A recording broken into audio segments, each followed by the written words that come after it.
Begitu saja, 2 hari berlalu dengan cepat. Xiao Hong, yang telah berlatih di dalam sel selama 2 hari penuh, hanya meningkatkan kekuatan pendorong internalnya sekitar 6 poin, yang ternyata sangat lambat. Tak ada jalan lain. Ia tidak bisa menggunakan jarum pola ajaib, dan ia tidak memiliki darah ukiran mahkota emas. Tentu saja, latihannya berkurang drastis. Namun, bagaimanapun juga, itu lebih baik daripada tidak sama sekali. Bang! Tepat saat Xiao Hong duduk bersila di ruangan dingin, sel di depannya terbuka lagi. Xiao Hong mengangkat kelopak matanya sedikit, berhenti sejenak, lalu perlahan berdiri dan berjalan keluar sel. Setibanya di taman bermain, mereka mengamati para tahanan dan melihat Xiao Hong, yang telah dipenjara selama 2 hari, berjalan perlahan keluar dari koridor utara. Hampir semua tahanan berhenti dan mengalihkan pandangan mereka ke arah Xiao Hong. Kemudian, sedikit demi sedikit, mereka berusaha menjaga jarak sejauh mungkin dari Xiao Hong, dan tak seorang pun berani menyerangnya dengan mudah. Entah mereka tawanan Lord Daeron atau tawanan konfederasi, cara mereka memandang Xiao Hong dipenuhi dengan ketakutan yang tak berujung. Sebaliknya, Xiao Hong diam saja, dengan ekspresi dingin di wajahnya. Ia berjalan selangkah demi selangkah menuju bebatuan di tengah taman bermain dan perlahan duduk. Inilah posisi bosnya. Pada saat ini, tidak ada seorang pun yang berani mengungkapkan ketidakpuasan mereka terhadap tindakan Xiao Hong, termasuk orang-orang Lord Daeron, yang hanya bisa pasrah. Terutama aura yang terpancar dari tubuh Xiao Hong membuat warga Lord Daeron merasakan keagungan tak berujung dan tak dapat diganggu-gugat. Xiao Hong, yang duduk di samping bebatuan, melihat sekeliling dan mendapati Tinan sudah tidak ada di taman bermain. Namun, Xiao Hong tidak menunjukkan simpati dan hanya duduk sendirian di sana. Tak lama kemudian, Tuan Wo yang sedang berjalan-jalan perlahan berjongkok di samping Xiao Hong. Tanpa berkata apa-apa, ia hanya berjongkok di samping Xiao Hong dan memainkan batu-batu di tangannya. Tinan itu, bagaimana kabarnya akhir-akhir ini, tanya Xiao Hong Cai setelah beberapa saat, nadanya sangat lembut, dan matanya tertuju pada sel Tinan. Meskipun pintu sel terbuka, Tinan tidak keluar. Dia dibebaskan dari kurungan kemarin. Meskipun pintu sel terbuka, dia belum keluar. Saya khawatir lukanya terlalu parah dan sulit baginya untuk bertahan hidup. Wu Jiki belum memberikan bantuan apapun kepada Tinan, seolah-olah dia ingin menyerah. Kamu juga harus berhati-hati, kata Master Wo kepada Xiao Hong dengan suara rendah, lalu mengulurkan tangannya yang kotor, dan meletakkan setengah ubi jalar dan sepotong acar di tangan Xiao Hong. Xiao Hong hanya mengangguk kecil mendengar kabar itu, lalu memasukkan ubi jalar ke mulutnya dan mulai makan.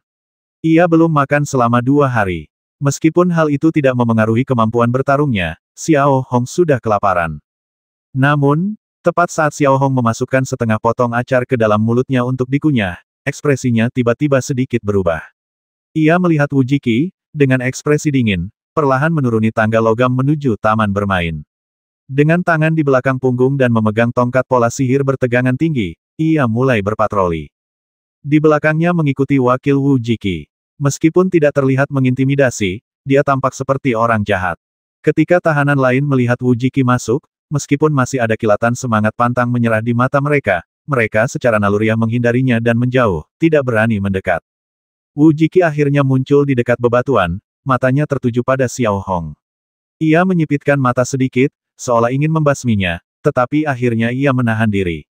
Di sisi lain, Xiao Hong tampak tenang, bahkan tanpa ekspresi. Ia duduk di sisi bebatuan, mengamati Wu Jiki dari atas ke bawah, seolah ingin merekam setiap gerakan Wu Jiki dalam benaknya. Tiba-tiba, tatapan Xiao Hong yang tadinya melirik Wu Jiki terhenti, dan ia melihat Wu Jiki sedang memegang pola pertempuran di tangannya di belakang punggungnya. Wu Jiki adalah seorang master kendali tingkat pertama, tetapi pola itu memiliki bekas luka yang dalam, menembus seluruh pola sihir. Pola pertempuran tingkat pertama Master Mengemudi Agung tidaklah buruk, kata Xiao Hong tiba-tiba dengan santai. Bang! Saat Xiao Hong mengatakan ini, Wu Jiki melakukan gerakan secepat kilat, mencengkeram keras Xiao Hong, dan menekannya ke dinding batu di perkebunan dengan tatapan tajam di matanya. Apa maksudmu? Apa kau tahu akibatnya? Bicara kasar di depanku. Wu Jiki menatap Xiao Hong, hampir berhadap-hadapan, dan berkata dengan suara rendah. Bisa dibilang pola pertempuran yang harganya 700.000 emas itu rusak hanya dalam waktu singkat. Aneh rasanya kalau Wu Jiki merasa senang karenanya. Para tahanan lain di taman bermain, melihat aksi di bebatuan, juga mengalihkan pandangan mereka. Mereka tak bisa membayangkan apa yang akan terjadi selanjutnya. Ucapan sarkastis tidak, kalau tidak salah, pola pertempuran Jenderal Wu Jiki seharusnya bernilai sekitar 700.000 atau 800.000 emas, kan, dan dilihat dari penampilannya, pola itu hanya digunakan selama setahun dan rusak karena kecelakaan. Sayang sekali, wajah Xiao Hong tidak menunjukkan ketegangan atau kemarahan. Ia berkata dengan lembut, dan kalau tidak salah, kecelakaan itu pasti disebabkan oleh bilah tajam saat pola pertempuran itu ditarik. Mendengar ini, wajah Wu Jiki yang garang tak bisa menahan diri untuk bergerak, dan tangan yang mencengkeram keras Xiao Hong pun tampak mengendur. Semua yang dikatakan Xiao Hong menjadi kenyataan. Bagaimana kalau kita sepakat aku akan membantumu memperbaiki pola pertempuran, dan kau akan membayar semua orang di sini untuk sebotol bir dan sepotong paha ayam. Bagaimana? Xiao Hong melirik sekeliling dan berkata kepada Wu Jiki dengan nada tenang. Mendengar ini, ekspresi para tahanan yang awalnya ketakutan berubah satu demi satu, dan mereka tampak sangat terkejut. Tak seorang pun dari tahanan itu menyangka Xiao Hong akan mengucapkan kata-kata seperti itu. Banyak orang bahkan tak menyangka Xiao Hong yang sangat kejam itu bisa mengucapkan kata-kata seperti itu. Jelas sekali ia sedang mencoba mentraktir semua orang makan. Apakah menurutmu orang sepertimu layak berunding denganku? Wu Jiki menatap mata Xiao Hong dan mengeluarkan beberapa patah kata dari sela-sela giginya. Pola pertempuran senilai 700.000 emas bukanlah jumlah yang sedikit. Sayang sekali jika dihancurkan seperti ini. Kurasa pola pertempuran ini juga telah menyentuh kekayaan keluarga sang jenderal. Dan aku berjanji akan memperbaikinya dengan biaya tidak lebih dari 10 koin emas. 10 koin emas dapat menghemat 700.000 emasmu. Jika Jenderal Wu Jiki menganggapku tidak layak, kau boleh menolaknya. Xiao Hong berkata kepada Wu Jiki kata demi kata tanpa terburu-buru. Melihat Wu Jiki lagi, ekspresi garangnya yang semula berangsur-angsur memudar. Faktanya, untuk memperbaiki tanda pertempuran ular kembar, Wu Jiki telah menghabiskan hampir 90.000 koin emas, dan Xiao Hong dapat menjamin bahwa itu dapat diperbaiki hanya dengan 10 koin emas. Hal ini membuat Wu Jiki merasa sedikit berlebihan. Namun, melihat Xiao Hong lagi, ia tampak tidak menyombongkan diri, terutama karena Xiao Hong telah mampu memperkirakan secara akurat harga tanda pertempuran ular kembar dan penyebab kerusakannya. Baiklah, tapi ada satu hal yang perlu kau ingat, jika tidak diperbaiki dengan benar, akibatnya akan tak terbayangkan, kata Wu Jiki, lalu perlahan melonggarkan kerah Xiao Hong. Sudah diperbaiki. Kuharap kau tidak menolak untuk membayar. Tolong traktir semua orang minum. Xiao Hong menarik kerah bajunya, meregangkan lehernya, dan berkata kepada Wu Jiki. Wu Jiki tidak berkata apa-apa. Ia menatap Xiao Hong lagi dan berjalan perlahan. Sebenarnya, anggukan setuju Wu Jiki hampir merupakan upaya terakhir. Setelah 1 jam latihan, ketika Xiao Hong dikawal kembali ke sel, ia melirik keluar jendela, lalu bersembunyi di titik buta. Ia membuka tumit sepatunya, mengeluarkan pola sihir komunikasi, merenung sejenak, lalu mengirim pesan lain kepada Cao Dong. Tinan terluka parah, cari alasan untuk membantunya berobat. Cao Dong saat ini berada di laboratorium. Kandang logam yang menahan Wang Jun berantakan, dan Wang Jun meronta-ronta. Ia mengancam Cao Dong dan memohon belas kasihan, dan Wang Jun punya firasat bahwa ini bukan tempat yang baik. Cao Dong tak berdaya menghadapi Wang Jun, apalagi setelah menerima pesan dari Xiao Hong, ia hanya bisa menghela napas dalam hati. Ia tak menyangka perintah Xiao Hong akan datang silih berganti. Cao Dong mendatangi Wang Jun sambil membawa jarum suntik, menatap Wang Jun dengan dingin, lalu langsung menyuntikkan cairan yang tampak seperti cairan pembersih jiwa, tetapi sebenarnya larutan garam, ke tubuh Wang Jun. Kemudian, dia memberi isyarat kepada staf untuk memasukkan Wang Jun ke ruang tahanan. Setelah menyelesaikan tugas yang ada, Cao Dong sekali lagi menginstruksikan staf untuk membawa Tinan dari area penahanan tipe A, dengan dalih menguji obat baru. Pukul 2 siang, sel Tinan dibuka perlahan. Melihat Tinan di dalam sel, ia berlumuran darah dan sekarat. Cahaya di matanya yang tak kenal ampun telah meredup. Jelas bahwa serangan Xiao Hong sungguh kejam dan ia sama sekali tak menunjukkan belas kasihan. Bahkan kedua staf Institut Eksperimen Jiwa pun tak kuasa menahan cemberut ketika melihat pemandangan di depan mereka. Sungguh tragis. Aku tidak tahu apakah kau masih menginginkan ini. Kalau tidak, kita akan menyingkirkannya setelah dia mati. Setelah wakil Wu Jiki membuka kandang, ia berkata kepada salah satu anggota staf jiwa, nadanya terdengar sangat kejam. Dr. Cao Dong menginstruksikan kami untuk membawanya kembali terlebih dahulu. Bagaimanapun, beliau adalah ahli mengemudi yang hebat, dan sangat berharga, kata petugas itu, lalu melemparkan Tinan langsung ke atas tandu, lalu membawanya pergi menggunakan mobil berpola ajaib. Hampir bersamaan dengan dibawanya Tinan, Xiao Hong, yang sedang asyik dengan cairan pembersih jiwa di dalam sel, tiba-tiba mengubah raut wajahnya. Ia mendengar serangkaian langkah kaki datang dari kejauhan. Xiao Hong tampak tidak tergesa-gesa mengenai hal ini dan langsung memasukkan cairan pembersih jiwa ke celah tempat tidur kayu yang Pang camping. Sesaat kemudian, Xiao Hong dapat dengan jelas melihat Tang Ji, deputi yang telah mengirim staf itu pergi, muncul di luar sel Xiao Hong. Sesaat kemudian, dua tentara Gao Xiang membuka sel Xiao Hong secara manual. Xiao Hong, Jenderal Wu Jiki ingin bertemu denganmu, ikutlah denganku. Melihat Xiao Hong sedikit mengangkat kelopak matanya, wakilnya, Tang Ji, berkata dengan serius tanpa ekspresi. Bab 760.100%. Xiao Hong tentu saja tahu mengapa Wu Jiki ingin menemuinya, tetapi ia tidak menjawab. Ia hanya perlahan berdiri dan berjalan keluar sel di bawah pengawalan dua tentara Gao Xiang dan Tang Ji, lalu langsung menuju kantor Wu Peiki. Setelah berjalan sekitar 10 menit, Xiao Hong mendorong pintu logam yang indah dan masuk ke kantor Wu Jiki. Saat itu, Wu Jiki sedang meletakkan kakinya di atas meja, bersandar di kursi kulit, menyipitkan mata, dan menatap Xiao Hong di depannya. Bisa dibilang, pakaian Xiao Hong yang Pang camping dan wajahnya yang kotor sulit dikaitkan dengan bosnya yang dulu, Hong. Ia tampak tidak pada tempatnya di kantor yang mewah itu. Perlahan-lahan menurunkan kakinya, Wu Jiki melirik Xiao Hong lagi, lalu perlahan-lahan mendorong pola pertempuran ular kembar di tangannya di depan Xiao Hong, dan berkata dengan nada dingin, lihat, seberapa yakin kamu dalam memperbaikinya. Xiao Hong menundukkan pandangannya dan melirik pola pertempuran ular kembar milik Wu Jiki. Dari segi material saja, pola-pola itu hanya berkualitas rata-rata, tetapi untuk pola pertempuran setingkat Grandmaster, kualitas rata-rata sudah langka. Terutama di negeri Gao Xiang Zhenyi, tempat dengan persediaan bakat dan sumber daya yang sangat terbatas. Soal strukturnya, tidak serumit pola pertempuran level 5 milik Xiao Hong. Oleh karena itu, hanya dalam waktu sekitar 5 menit, Xiao Hong sudah punya 2 atau 3 rencana perbaikan. Kalau perlengkapannya cukup lengkap, aku 100% yakin. Xiao Hong mengangkat kepalanya dan menjawab dengan tenang. Bang, begitu Xiao Hong selesai berbicara, Wu Jiki tiba-tiba menggebrak meja dengan tangannya. Suaranya keras, dan ia menatap Xiao Hong dengan tatapan bertanya. Kau bercanda, kau sombong sekali. Bahkan Gao Xiangzhen, ahli pola terkemuka di negeri ini, tidak bisa memperbaikinya, dan kau bilang kau 100% yakin. Apakah Gao Xiangzhen seniman tato hebat dari kerajaan Yihaha?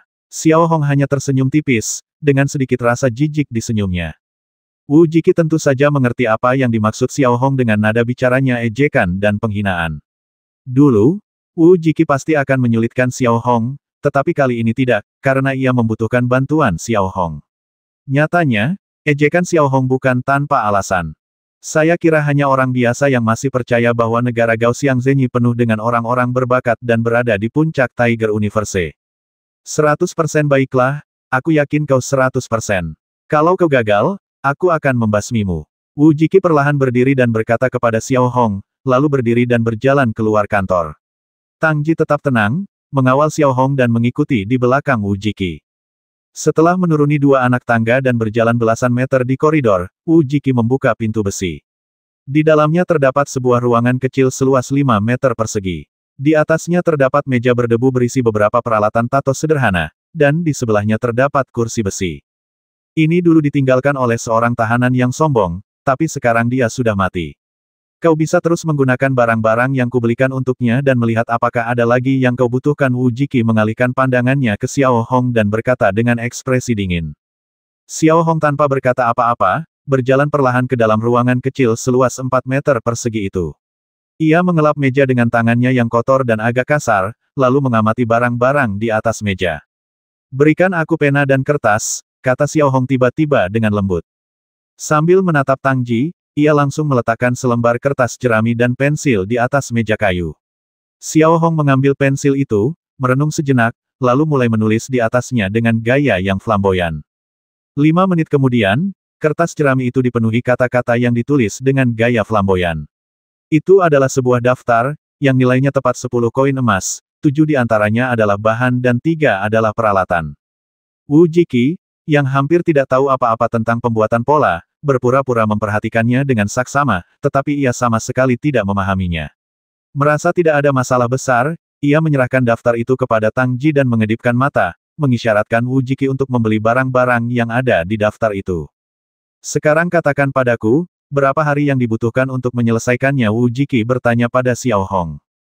1 minggu setelah semuanya terkumpul, jawab Xiao Hong lembut.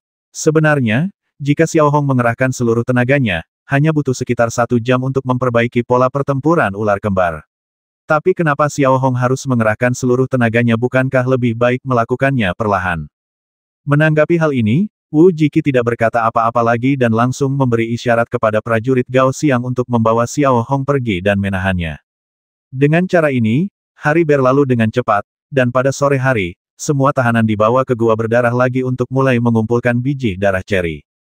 Namun, ketika Xiao Hong dan Master Wu melangkah masuk ke dalam gua, para tawanan Lord Daeron mengalihkan pandangan mereka kepada Xiao Hong. Dibandingkan dengan tatapan bermusuhan sebelumnya, tatapan mereka sedikit lebih lembut, dan mereka semua memberi jalan kepada Xiao Hong. Xiao Hong tidak mengatakan apapun kepada tawanan Lord Daeron, dan membawa Tuan Wu untuk mencari-cari. Mereka tidak hanya mencari batu darah ceri, tetapi juga beberapa material berharga lainnya di gua berdarah tersebut.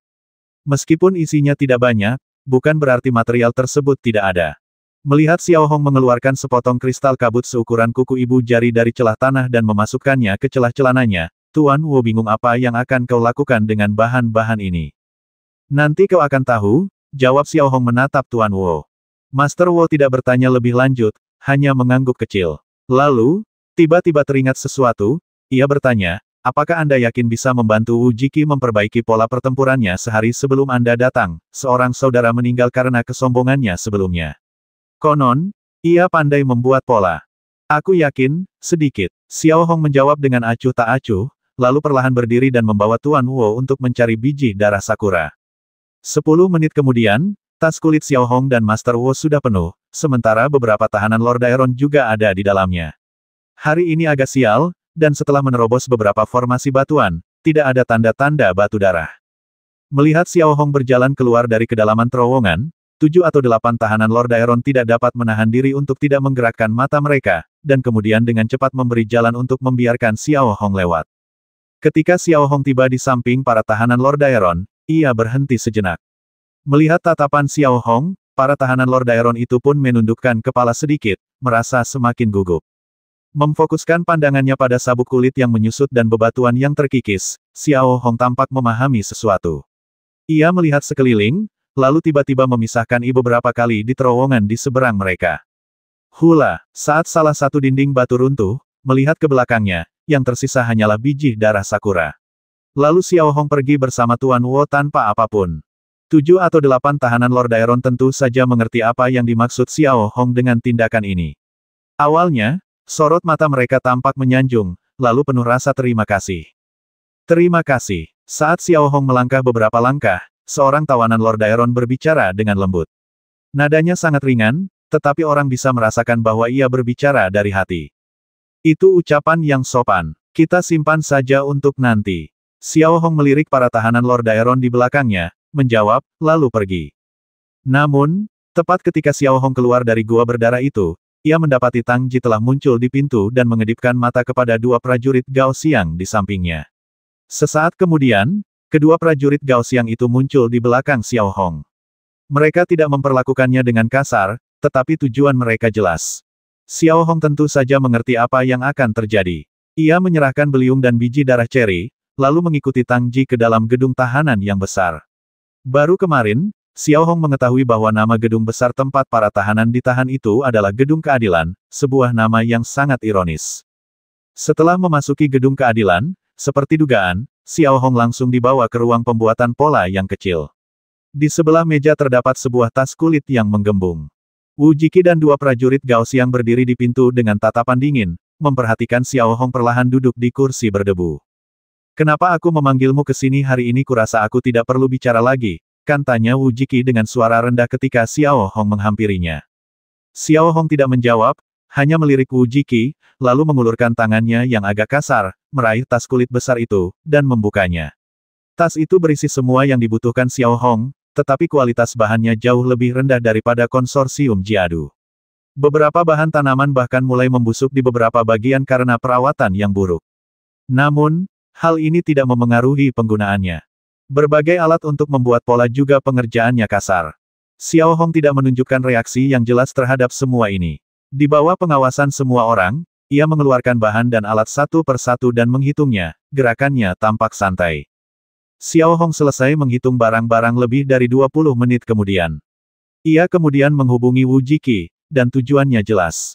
Wu Jiki tampak sedikit waspada, tetapi akhirnya ia menyerahkan pola pertempuran ular ganda di dalam tas pola ajaib ke tangan Xiao Hong. Seluruh prosesnya tampak sangat hati-hati. Xiao Hong, di sisi lain, memasang ekspresi tenang, tanpa menunjukkan tanda-tanda kelainan. Satu hal yang perlu diperjelas, kau dilarang keras menggangguku saat aku sedang memperbaiki pola pertempuranku. Kalau tidak, perbaikannya bisa gagal dengan mudah. Aku ingin tahu apakah Jenderal Wu Jiki bisa menjamin ini, kalau tidak, aku tidak bisa membantumu. Oke, Wu Jiki menjawab dengan sigap, lalu melambaikan tangannya pelan, dan menatap prajurit Gaoxiang lainnya yang keluar dari ruang ukiran kecil itu. Adapun Wu Jiki, dia masih berdiri di belakang Xiao Hong, mengetuk telapak tangannya dengan tongkat pola sihir bertegangan tinggi di tangannya, matanya tertuju pada Xiao Hong. Xiao Hong masih santai. Ia mengeluarkan pena dan kertas, lalu menulis dan menggambar beberapa kata dan simbol yang sulit dipahami. Kata-kata dan simbol itu tampak mendalam, tetapi sebenarnya hanya buang-buang waktu. 1 jam penuh berlalu sebelum Xiao Hong menundukkan kepala, mengambil bahan-bahan itu, dan mulai memilahnya. Ia tidak menunjukkan niat untuk menyimpan bahan-bahan itu. Ia hanya menyimpan sepotong rumput sisik seukuran ibu jari yang panjangnya sekitar 30 cm, dan membuang sisanya sebagai sampah. Wu Jiki, yang hampir tidak tahu apa-apa tentang pembuatan pola, tidak peduli dengan tindakan Xiao Hong. Jika ia bisa memperbaikinya dengan biaya 10 koin emas, itu akan menjadi hal yang luar biasa. Hingga pukul 5 sore, Xiao Hong masih duduk di kursi dan sibuk dengan santai, tetapi Wu Jiki, yang berdiri di belakangnya, tak mampu lagi bertahan. Xiao Hong tampak acuh tak acuh, sementara Wu Jiki merasa sangat bosan. Setelah memberi isyarat kepada Tang Ji dan 2 prajurit Gaoxiang untuk bertugas melakukan pengawasan, Wu Jiki langsung keluar. Tunggu sebentar, aku lapar. Melihat Wu Jiki hendak pergi, Xiao Hong tiba-tiba berbicara. Mendengar Xiao Hong berbuat demikian, Wu Jiki menoleh, menatap Xiao Hong, lalu menatap pola pertempuran ular ganda di samping Xiao Hong, berhenti sejenak, lalu berjalan keluar tanpa mengucapkan sepatah kata pun. Beberapa saat kemudian, seorang prajurit Gaoxiang meletakkan 2 buah kentang dan 1 buah ubi jalar di depan Xiao Hong. Xiao Hong tidak berkomentar apa-apa. Ia hanya mengambilnya, memeriksanya sebentar, lalu mulai melahapnya dalam suapan besar. Baru pada pukul 10 malam Xiao Hong dikirim kembali ke sel dingin. Bang! Saat pintu besi tertutup rapat, Xiao Hong melirik ke belakang dan melihat para prajurit Gaoxiang pergi. Xiao Hong kemudian pergi ke titik buta, melepas sepatu bot kulit tempurnya, lalu mengeluarkan barang-barang yang tersembunyi di dalam sepatu, celana, dan rambutnya satu persatu. Ada hampir segelintir bahan, setidaknya 7 atau 8 jenis, yang 4 atau 5 di antaranya diambil dari ruang pembuatan pola kecil. Masing-masing bahan jumlahnya sedikit, dan semuanya tidak mudah didapat. Kemudian, Xiao Hong menyaring bahan-bahan tersebut dan memasukkannya satu persatu ke dalam botol kecil usang di sampingnya. Matanya terus menjelajahi sel kecil itu, berharap menemukan tempat yang cocok untuk menyembunyikan barang-barang. Tak lama kemudian, Xiao Hong menyadari lantai logam tempat ia duduk dan mengetuknya beberapa kali dengan tangannya. Pupil matanya bergerak sedikit. Setelah merenung sejenak, Xiao Hong membuka kembali celah ruang dan mengeluarkan belati Ruo Shui dari sana. Xiao Hong menghunus pedangnya dari sarungnya dan tanpa ragu menusukkannya langsung ke lantai logam di dasar dinding. Dengan pisau biasa, menembus lantai logam paduan hampir mustahil. Bahkan pisau pola ajaib yang terbuat dari logam paduan mikron pun akan sulit menembusnya. Namun dengan pisau perang Ruo Shui, rasanya seperti mengiris besi bagai lumpur. Bilah transparan itu menembus hampir tanpa hambatan. Kemudian, sedikit demi sedikit, dengan menggunakan pisau pendek Ruo Shui, Xiao Hong membelah area persegi seukuran kotak kayu di sepanjang sudut dinding. Sekali lagi, ia menjulurkan kepalanya keluar dari titik buta dan melirik keluar pintu. Kemudian, sedikit demi sedikit, Xiao Hong mengeluarkan papan kayu, memotongnya menjadi bentuk silinder, lalu menyejajarkannya dengan lubang yang sebelumnya digunakan untuk memasang instrumen. Ia memasangkan potongan kayu tersebut ke dalamnya, lalu, dengan tarikan kuat, ia mengangkat sepotong kecil pelat baja paduan. Di bawah lantai paduan terdapat pasir tebal, dan di bawah dinding masih terdapat beton bertulang bawah tanah yang tebal. Ia mengulurkan tangan, mengambil segenggam pasir, menggosok-gosoknya, lalu menaruhnya di wadah kaca. Ia kemudian meletakkan material yang telah ia kumpulkan diam-diam ke dalam lubang di bawah lantai. Ia kemudian melapisi ulang lantai logam paduan tersebut dan mengolesi lapisan tanah di atasnya, menciptakan tampilan kotor untuk menutupi celah-celahnya. Begitu saja, seminggu penuh berlalu dalam sekejap. Dalam beberapa hari pertama, Wu Jiki mengawasi dengan ketat, tetapi dalam beberapa hari berikutnya, melihat Xiao Hong mondar-mandir dan melakukan gerakan yang sangat membosankan, Wu Jiki terlalu malas untuk datang lagi. Bahkan Tang Ji jarang muncul, dan hanya 2 prajurit Gao Xiang yang menjaga pintu. Pendekatan ini tidak diragukan lagi memudahkan Xiao Hong untuk melakukan beberapa hal kecil dan mengambil beberapa materi. Selama periode ini, Xiao Hong diperlakukan dengan cukup baik. Setidaknya ia mendapat tambahan ubi jalar untuk makan malam, dan para prajurit Gao Xiang tidak berani memberinya lebih atau mempersulitnya. Di saat yang sama, sambil menatap Xiao Hong di ruang pembuatan pola yang kecil, ia akhirnya mulai sibuk. Xiao Hong telah menghabiskan 6 hari sebelumnya dengan berantakan. Meskipun tampak sibuk, ia sebenarnya tidak membuat kemajuan apapun dalam memperbaiki pola ajaib itu. Ironisnya, tindakan Xiao Hong tidak terungkap sama sekali. Alasan utamanya adalah negara Gao Xiangzenyi benar-benar tertutup dan tingkat teknologinya jauh tertinggal dari aliansi lain. Untuk pekerjaan teknis seperti pembuatan pola, mustahil menemukan orang yang memahaminya meskipun telah menggeledah seluruh area tahanan Jiaxi. Dengan cara ini, pada dasarnya apapun yang dilakukan Xiao Hong akan menjadi kenyataan, dan orang lain yang ingin mencari kesalahannya tidak akan dapat melakukannya. Melihat Wu Jiki tidak ada di sana, Xiao Hong mengambil pola pertempuran ular ganda milik Wu Jiki, melihatnya selama beberapa detik, melemparkannya ke samping, dan kemudian mulai menyiapkan cairan pola ajaib tanpa henti. Xiao Hong sudah punya ide untuk memperbaiki pola pertempuran ular kembar beberapa hari yang lalu. Idenya adalah menggunakan teknologi pola latar belakang umum untuk menyambungkan kembali pola sihir yang rusak dan melakukan beberapa koreksi pada kedua pola sihir yang terpisah. Sebenarnya Xiao Hong punya cara yang lebih baik untuk memperbaikinya, tetapi mengapa ia harus menggunakannya? Saat Xiao Hong menyelesaikan semua ini, sambil mengamati tepi pola pertempuran ular ganda di tangan Xiao Hong, terlihat pola latar belakang berbentuk busur, yang melintasi 2 pola sihir yang terpisah, persis seperti kawat yang menghubungkan 2 instrumen. Ia membiarkan kekuatan pendorong meresap ke dalamnya dengan ragu-ragu. Melalui persepsi kekuatan pendorong tersebut, Xiao Hong dapat dengan jelas merasakan bahwa lebih dari 7.000 energi dalam pola sihir telah terbangun kembali. Kali ini, Xiao Hong hanya kehilangan kurang dari 100 energi di dalamnya, yang bisa disebut perbaikan sempurna. Namun, ini bukan akhir. Setelah meletakkan pola pertempuran ular ganda di atas meja kayu lagi, Xiao Hong mengeluarkan bubuk batu alir dari tabung reaksi, menambahkan lem khusus ke dalamnya, dan menghaluskannya hingga menjadi pasta. Kemudian, ia melapisi seluruh pola latar belakang yang telah diukir sebelumnya dengan bubuk batu alir. Setelah menyelesaikan semua ini, Xiao Hong melirik kedua prajurit Gao Xiang di pintu dengan tatapan bingung, menggaruk pergelangan kakinya, mengeluarkan 2 butir es merah berusia ribuan tahun dari celananya yang kotor, dan menempelkannya pada bekas luka pola pertempuran ular kembar yang dalam. Ia kemudian menggunakan bubuk batu yang mengalir untuk menghaluskan bekas luka dan mengukir beberapa pola di atasnya. Setelah mengaktifkannya, pola pertempuran ular kembar tampak baru kembali.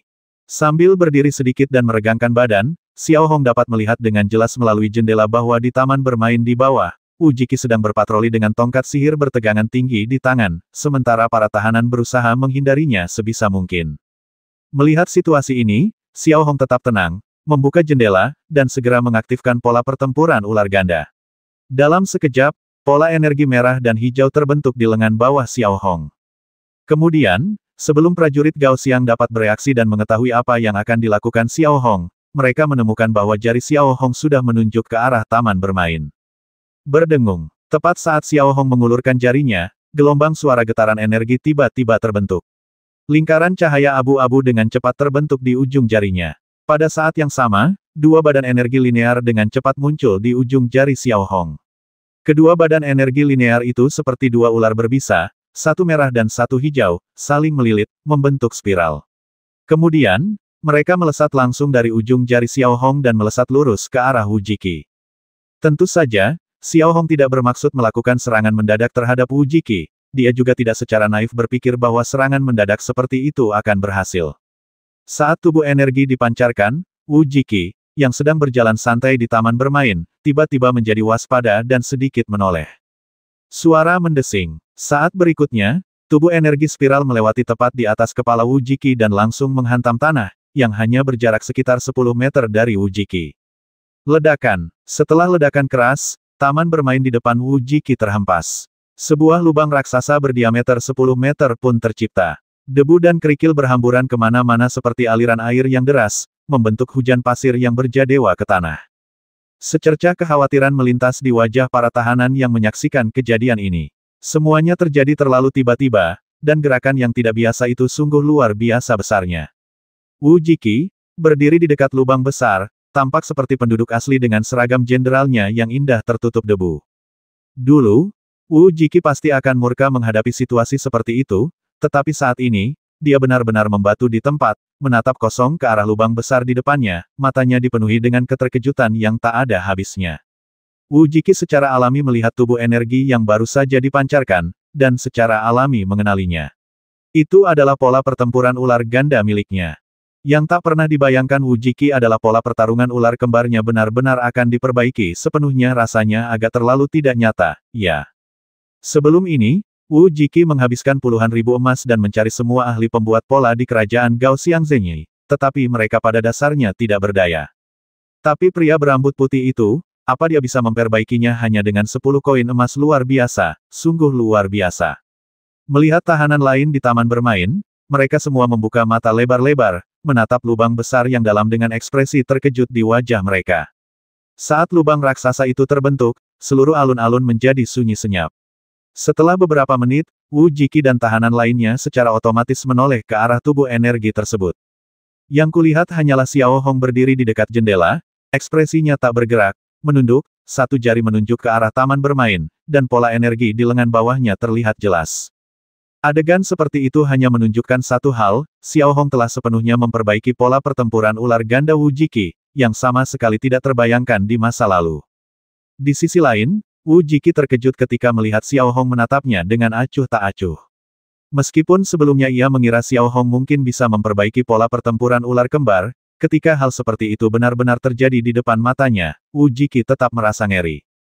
Yang lebih mengejutkan Wu Jiki adalah dia dapat melihat dengan jelas bahwa kekuatan pola pertempuran ular kembar tidak berkurang sama sekali. Bab 762 orang itu adalah Xiao Hong. Kemampuan Xiao Hong untuk memperbaiki pola pertempuran telah memaksa Wu Jiki untuk memandangnya secara berbeda. Akan tetapi, ekspresi terkejut di wajah Wu Jiki hanya bertahan sesaat, mungkin hanya beberapa detik saja, dan kemudian, wajah Wu Jiki sedikit demi sedikit mulai digantikan oleh kemarahan.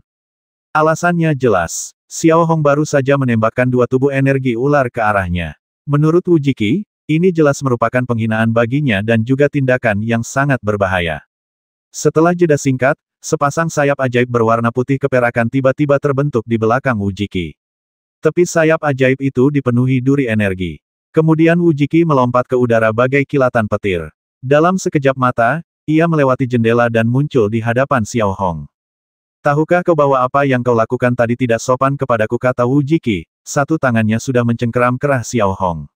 Ia menatap Xiao Hong dengan tatapan menghina dan arogan. Aku hanya ingin memberitahumu bahwa pola pertempuranmu telah diperbaiki. Wajah Xiao Hong tenang, tanpa rasa takut atau provokasi. Ia kemudian mengangkat tangannya, memegang pola pertempuran ular kembar milik Wu Jiki. Dari luar, pola itu tampak benar-benar diperbarui, seolah telah sepenuhnya bertransformasi. Bisa dibilang, saat Wu Jiki pertama kali muncul, ia memang berniat menghajar Xiao Hong. Namun, ketika melihat pola pertempuran ular kembar kesayangannya di tangan Xiao Hong tampak baru, mata dingin Wu Jiki tak kuasa menahan kilatan cahaya. Kemudian, ia menatap tajam ke arah Xiao Hong. Wu Jiki perlahan mengulurkan tangan dan mengambil pola pertempuran dari tangan Xiao Hong. Setelah mengaktifkannya, ekspresi dingin Wu Jiki tiba-tiba membeku di wajahnya, karena saat ini, Wu Jiki benar-benar dapat merasakan lebih dari 7.000 energi yang sangat aktif dalam pola pertempuran ular kembarnya. Apa maksudnya ini restorasi yang hampir sempurna? Wu Jiki juga bisa merasakan dengan jelas bahwa pergerakan pola pertempuran ular kembar lebih halus dari sebelumnya. Pada saat yang sama, tatapan Wu Jiki ke arah Xiao Hong berangsur-angsur menjadi lebih rumit. Keraguan yang sebelumnya ia rasakan telah lenyap secara alami, dan ada sedikit rasa takjub dalam tatapannya. Bagaimana caranya, tanya Wu Jiki. Aura ganas yang tadinya menunjukkan keinginannya untuk mencabik-cabik Xiao Hong telah mereda. Ini tekniknya. Jangan lupakan kesepakatan kita sebelumnya. Kuharap kau pria yang menepati janji. Paha ayam dan sebotol bir. Berikan kepada setiap tahanan. Xiao Hong menatap Wu Jiki dengan tenang. Tahukah kau bahwa minum alkohol di area tahanan tipe A itu konyol, tapi kali ini aku bisa membuat pengecualian. Setelah berkata begitu, Wu Jiki tersenyum tipis, seolah memikirkan sesuatu, lalu memberi isyarat kepada prajurit Gao Xiang untuk membawa Xiao Hong pergi. Xiao Hong tidak banyak bicara dan hanya berbalik dan pergi. Sebelum pergi, ia tak lupa mengambil handuk robek yang biasa ia gunakan untuk menyeka tangannya. Wu Jiki melirik handuk robek di leher Xiao Hong tanpa terlalu memperhatikannya. Kemudian, ia menundukkan kepala dan memandangi pola pertempuran ular ganda kesayangannya. Ia tak kuasa menahan rasa gembira. Hanya butuh 10 koin emas untuk menghemat 700.000 emasnya. Ini benar-benar tawaran yang luar biasa. Wu Jiki juga punya beberapa ide di benaknya, sepertinya menggunakan Xiao Hong bisa membuatnya kaya. Di sisi lain, Xiao Hong kembali ke sel dan melihat dua prajurit Gao Xiang berjalan pergi. Xiao Hong mengambil handuk dan melepas bagian yang dijahit sebelumnya. Hanya bagian yang dijahit yang terlihat, tidak ada yang lain, hanya kantong plastik. Kalaupun ketahuan, itu bukan masalah besar. Namun, Xiao Hong sudah memotong kantong plastik itu menjadi potongan-potongan kecil, lalu melepas sepatunya, membuka celananya, meletakkan bahan-bahan sesuai jenisnya pada potongan-potongan plastik kecil itu, lalu mengikatnya. Kemudian, ia membuka lantai logam di titik buta itu dan melemparkan satu demi satu kantong plastik kecil ke bawah lantai. Lalu, ia menutupinya, mengambil segenggam debu, dan menaburkannya di atasnya. Sementara itu, di Institut Penelitian Jiwa, Tinan, yang telah koma selama 3 hari berturut-turut, tampak jauh lebih baik setelah beberapa hari perawatan yang cermat. Bekas luka akibat 3 pukulan Xiao Hong pada dasarnya telah memudar. Saat itu, Tinan masih kebingungan. Ia berbaring di ranjang besi, menatap Cao Dong yang berjalan mondar-mandir dengan ekspresi bingung. Tak berlebihan jika dikatakan bahwa perawatan yang diterima Tinan akhir-akhir ini jelas bukan sesuatu yang bisa dinikmati seorang narapidana. Lagi pula, setelah perawatan, tidak ada suntikan cairan pembersih jiwa, seolah-olah itu hanyalah perawatan biasa. Setelah suntikan larutan untuk mengobati luka dalam ini, lukamu akan hampir pulih sepenuhnya. Setelah 1 hari observasi, kau boleh kembali ke ruang tahanan kelas A. Cao Dong menusukkan jarum ke bahu Tinan dengan wajah tanpa ekspresi. Kenapa mau bantu aku, tanya Tinan. Tentu saja dia tahu sedikit tentang Cao Dong. Ini bukan urusanmu. Seseorang tidak ingin kau mati. Berterima kasihlah padanya jika kau ingin berterima kasih, kata Cao Dong samar-samar. Seseorang, siapa orang itu, tanya Tinan lembut. Kau tak perlu tahu ini, kau bisa menebaknya sendiri. Sambil berkata demikian, Cao Dong mencabut jarumnya, lalu meletakkan jarinya pada pola ajaib di samping pintu. Sesaat kemudian, pintu besi itu terbuka. Tinan terdorong keluar, dan langsung menuju ruang observasi. Sesampainya di ruang observasi, Tinan masih dipenuhi keraguan. Ia memeras otak, tetapi tidak dapat menemukan siapa orang itu. Lagi pula, siapa di kamp konsentrasi Sinyi yang akan berbelas kasihan padanya. Melihat ruang observasi di kedua sisi koridor, para tahanan di dalamnya juga tampak sangat aneh. Di antara mereka ada Wang Jun dan Eto. Eto bersandar di dinding dengan linglung, sementara Wang Jun mengunyah sosis dan nasi putih. Ia memberi kesan kepada orang-orang bahwa ia telah benar-benar melupakan segalanya. Ia lebih suka hidup 1 hari lagi dan makan 1 hari lagi, dan lebih suka mati kelaparan daripada mati. Tanpa mereka sadari, Xiao Hong telah mengatur segalanya untuk mereka. Keesokan paginya, gerimis tipis mulai turun dari langit, menyelimuti seluruh lanskap. Gerimis terus berlanjut, seolah membawa dinginnya musim dingin ke daratan. Di sel Xiao Hong, selain beberapa potong kayu yang masih berguna, sisanya hampir terbakar. Api unggun kecil di titik buta yang bisa menghangatkan telah padam, hanya mengeluarkan sedikit asap. Di sisi lain, Xiao Hong membungkus dirinya dalam selimut, seperti kepompong ulat sutra, tidur dengan kepala terbenam, tak bergerak.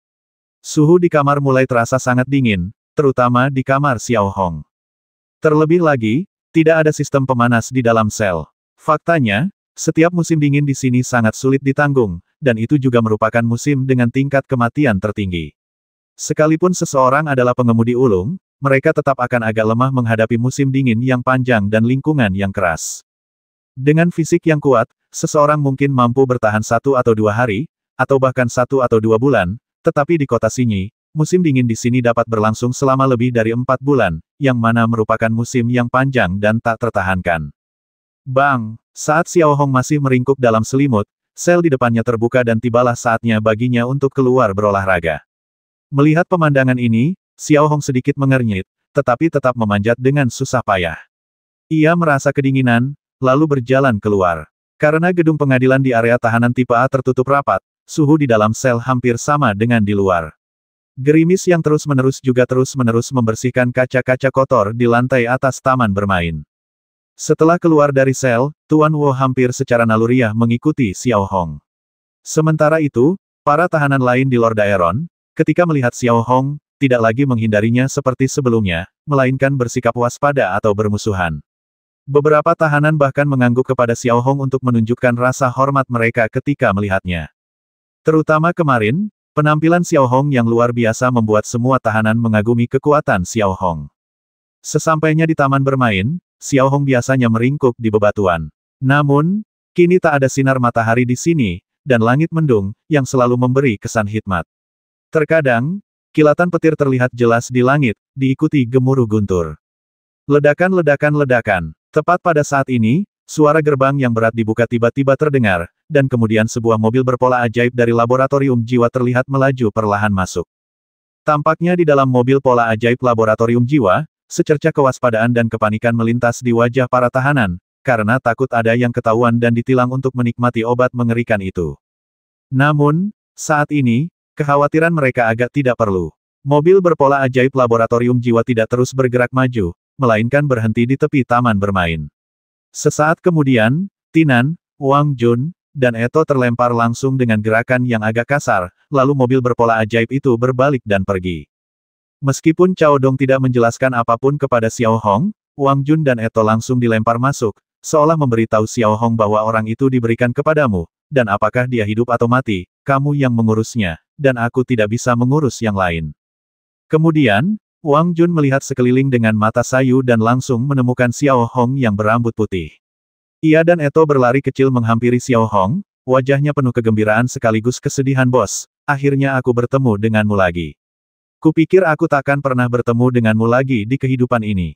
Xiao Hong hanya tersenyum ramah, lalu menepuk bahu Wang Jun dan Eto dengan lembut.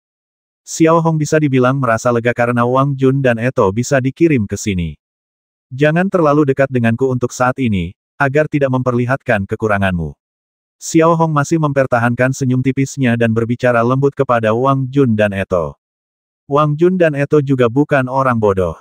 Mereka tiba-tiba tampak memahami seluk-beluk ini, dan teringat serangkaian pertemuan aneh yang mereka alami di Institut Penelitian Jiwa. Mereka lalu berdiri sedikit, melirik Xiao Hong, dan mencari sudut untuk duduk. Sementara itu, Tinan di sisi lain, menatap Xiao Hong yang duduk di samping bebatuan, raut wajah waspada dan takut terpancar. Ia mundur sejauh mungkin dan duduk di sudut. Saat ini, Tinan juga sangat yakin bahwa masa jabatannya sebagai bos telah berakhir. Sebaliknya, Xiao Hong tidak menunjukkan reaksi apapun terhadap kepulangan Tinan. Ia hanya duduk di bawah bebatuan, melilitkan kerah bajunya sekencang mungkin, dan sesekali memandang langit yang suram melalui kaca di langit-langit. Hujan berangsur-angsur berhenti, dan di kejauhan, Anda bahkan dapat melihat seberkas sinar fajar menembus kabut, seperti pedang harapan, yang ditusukkan ke bumi yang membusuk. Gemuruh. Tepat saat Xiao Hong mendongak penuh harap, sebuah pintu besi berat di sisi selatan tiba-tiba terbuka kembali. Para tahanan menoleh ke arah suara dan melihat Wu Jiki berjalan perlahan masuk sambil memegang tongkat pola sihir bertegangan tinggi. Di belakangnya terdapat sebuah kereta besar. Dua prajurit Gao Xiang perlahan mendorongnya masuk dan berlari perlahan ke arah Xiao Hong. Ketika ia sampai di depan Xiao Hong yang kotor, Wu Jiki menunduk menatapnya dan lupa melirik Xiao Hong yang duduk di tanah. Ia tampak seperti hampir menjadi pengemis kecil.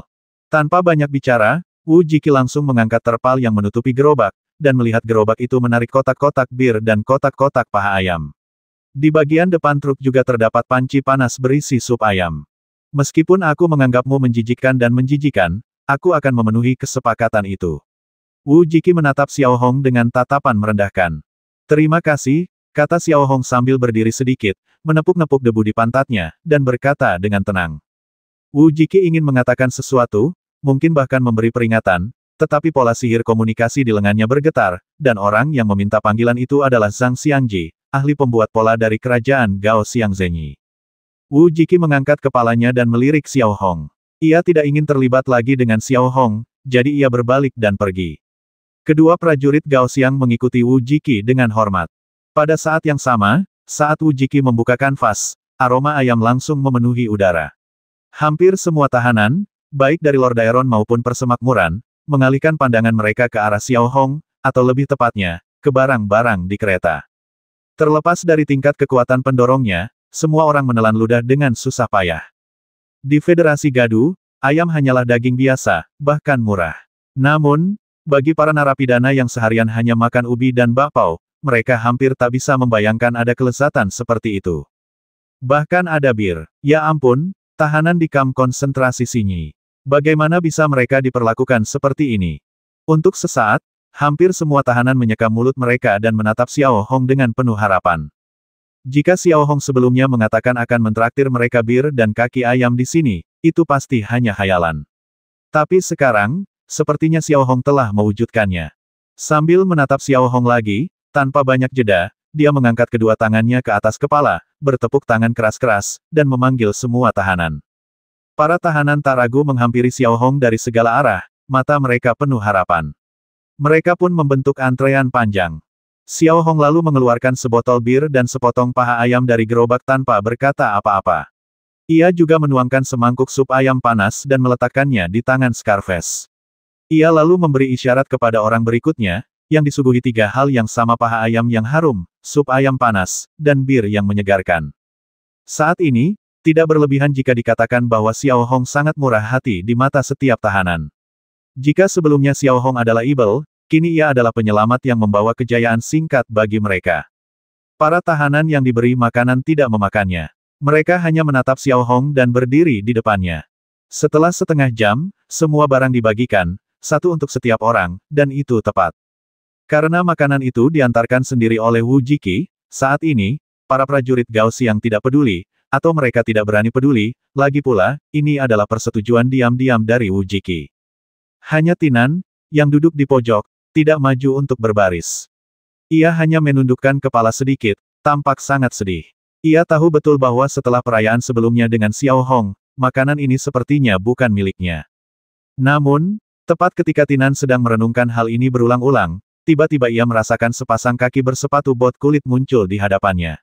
Ia segera mendongak dan melihat Xiao Hong memegang paha ayam, semangkuk sup ayam, dan sebotol bir, lalu muncul di hadapan Tinan dengan ekspresi tenang. Xiao Hong kemudian mengulurkan tangan dan meletakkan ketiga benda itu di tangan Tinan, sambil berkata lembut, "Semua tahanan di sini, baik dari Lord Daeron maupun Bin, selamat datang kembali dengan selamat." Setelah mengatakan itu, Xiao Hong berbalik dan pergi, meninggalkan Tinan sendirian. Kalimat singkat Xiao Hong pun langsung menghangatkan hati Tinan. Xiao Hong tidak meninggalkannya, rakyat Lord Daeron tidak meninggalkannya, dan rakyat Federasi tidak menolaknya. Tinan tak kuasa menahan rasa tersentuh di matanya. Pada saat yang sama, Xiao Hong telah kembali ke Batu Karang, mengambil botol bir terakhir langsung dari kereta, lalu naik ke puncak Batu Karang selangkah demi selangkah sambil memegang bir. Ia menatap semua tahanan yang berdiri di depannya, lalu perlahan mengangkat birnya. Semua tahanan mengangkat kepala tanpa berkata sepatah kata pun dan menatap Xiao Hong yang berekspresi dingin dan bermata tajam. Hari ini, terlepas dari ras atau kekuatan, kita semua adalah tawanan. Dan dengan segelas anggur ini, saya ingin memberikan penghormatan kepada Lord Harrison yang berani dan perkasa. Saya harap beliau tahu tentang ini dan melindungi ras Lord Daeron saya. Xiao Hong mengangkat bir tinggi-tinggi, menatap orang-orang di antara hadirin, dan berkata dengan suara lantang. Desir, begitu kata Harrison terucap, ekspresi semua tahanan di Lord Daeron berubah. Mereka tak pernah menyangka Xiao Hong akan datang untuk memberi penghormatan kepada Harrison. Begitu pula, ketika mendengar nama Harrison, para tahanan merasa semakin gugup, karena Harrison adalah jiwa kekaisaran Lord Daeron. Semua mata tahanan berbinar pada saat itu. Juga, apapun yang kau pikirkan dalam hatimu, itu tak penting. Aku hanya ingin memberitahu Harrison di sini bahwa aku, Xiao Hong, telah datang ke sini dan berdiri di tanah bintang Ibel. Yang ingin kukatakan kepadamu adalah bahwa pengungsian dan penderitaan rakyat Lord Daeron hari ini adalah perwujudan dari semangat pantang menyerah kami. Bangsa Lord Daeron yang agung akan hidup selamanya. Kata Xiao Hong lagi dengan suara melengking, dengan cahaya tajam tak berujung yang memancar dari matanya. Ia menggunakan ibu jarinya untuk membuka tutup botol dan meneguk birnya dalam-dalam. Ras Agung Lord Aeron. Abadi. Begitu Xiao Hong menenggak bir, semua tahanan di Lord Aeron merasakan gelombang kegembiraan. Raut wajah mereka yang muram memudar, seolah-olah mereka kembali ke medan perang, berjuang dengan gagah berani demi kelangsungan ras mereka. Bahkan Tinan, yang berdiri di pojok, berdiri dan mengangkat birnya ke arah Xiao Hong. Sesaat, semua tahanan yang berdiri di taman bermain berteriak serempak dan melengking, lalu mengangkat kepala dan meniru Xiao Hong, meneguk bir dalam-dalam. Bahkan para tahanan di Union merasakan gelombang kegembiraan dan mengangkat bir mereka tinggi-tinggi. Semua orang merasakan hati mereka membuncah karena kegembiraan. Meskipun pupil mata Xiao Hong melebar, hampir semua orang merasa bahwa Xiao Hong, saat ini, adalah penduduk asli Lord Aeron. Berdiri di atas bebatuan, Xiao Hong memancarkan aura yang sama dengan gunung kuali Ibel angkuh dan pantang menyerah. Di sisi lain, Tuan Wu menyesap bir, hatinya dipenuhi rasa terkejut.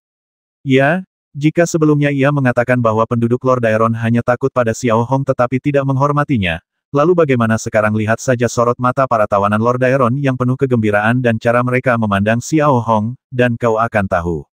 Orang ini sungguh kuat. Master Wu tak kuasa menahan diri untuk mengatakan ini dalam hatinya. Melihat Xiao Hong yang mengenakan pakaian pang camping, saat ini, ia bagaikan patung baja, membimbing para tawanan Lord Aeron ini. Nikmati hari ini. Hari ini kita minum di dalam sangkar, dan besok aku akan mengajakmu minum di puncak dunia. Saat ini, kita semua adalah warga Lord Aeron. Lanjut Xiao Hong sambil mengangkat gelasnya tinggi-tinggi. Setelah mengatakan itu, Xiao Hong duduk di atas bukit batu, mulai minum sendiri, dan meneguk semangkuk sup hangat. Di tempat yang dingin ini, semangkuk sup hangat dan sepotong kaki ayam sungguh menyegarkan. Melihat para tahanan lain, mereka juga bersandar di dinding. Kehangatan sup panas dan paha ayam yang empuk membuat mereka merasakan kehangatan tak terhingga saat ini. Kata-kata Xiao Hong juga membuat mereka bersemangat. Saat ini, mereka seolah tidak berada di dalam sangkar, melainkan seolah berada di medan perang, mengalahkan pasukan musuh, duduk dan menikmati buah kemenangan. Hangat, menyegarkan, dan nyaman. Untuk sesaat, wajah setiap tahanan tampak berseri-seri dengan semacam kepuasan yang telah lama hilang. Dengan makanan lezat yang dibawakan Xiao Hong, mereka menikmati waktu latihan paling seru dalam sejarah. Awan tebal mulai ditembus cahaya fajar, dan seberkas sinar matahari menyinari langsung ke taman bermain, membuat setiap tahanan merasa damai, seolah-olah mereka melihat harapan. Pada saat yang sama, di kantor Wu Jiki secara alami dapat mendengar suara Xiao Hong orang pembawa sial yang samar-samar datang dari taman bermain. Namun, ia tidak punya waktu untuk memedulikannya sekarang. Ia malah duduk di meja kantor. Di layar kecil yang terang di atas meja, Zhang Xiangji sedang mengamati pola pertempuran ular ganda di tangan Wu Jiki. Pemeriksaan ini berlangsung hampir 10 menit.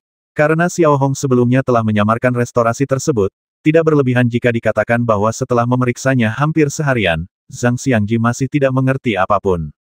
Namun, mengetahui bahwa pola pertempuran ular kembar telah direstorasi, dan menyandang gelar ahli pembuat pola nasional Gao Xiang Zhenyi, bagaimana mungkin Zhang Xiangji mengatakan ia tidak memahaminya sama sekali? Bagaimana dengan itu bahkan lebih sulit untuk mengkritiknya, karena ia sama sekali tidak mampu merestorasi pola pertempuran ular kembar sebelumnya.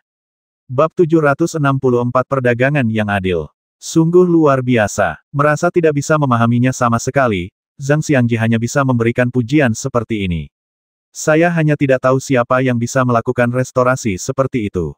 Wu Jiki, yang sama sekali tidak tahu tentang pembuatan pola, sangat senang mendengar penilaian seperti itu dari sang ahli pola.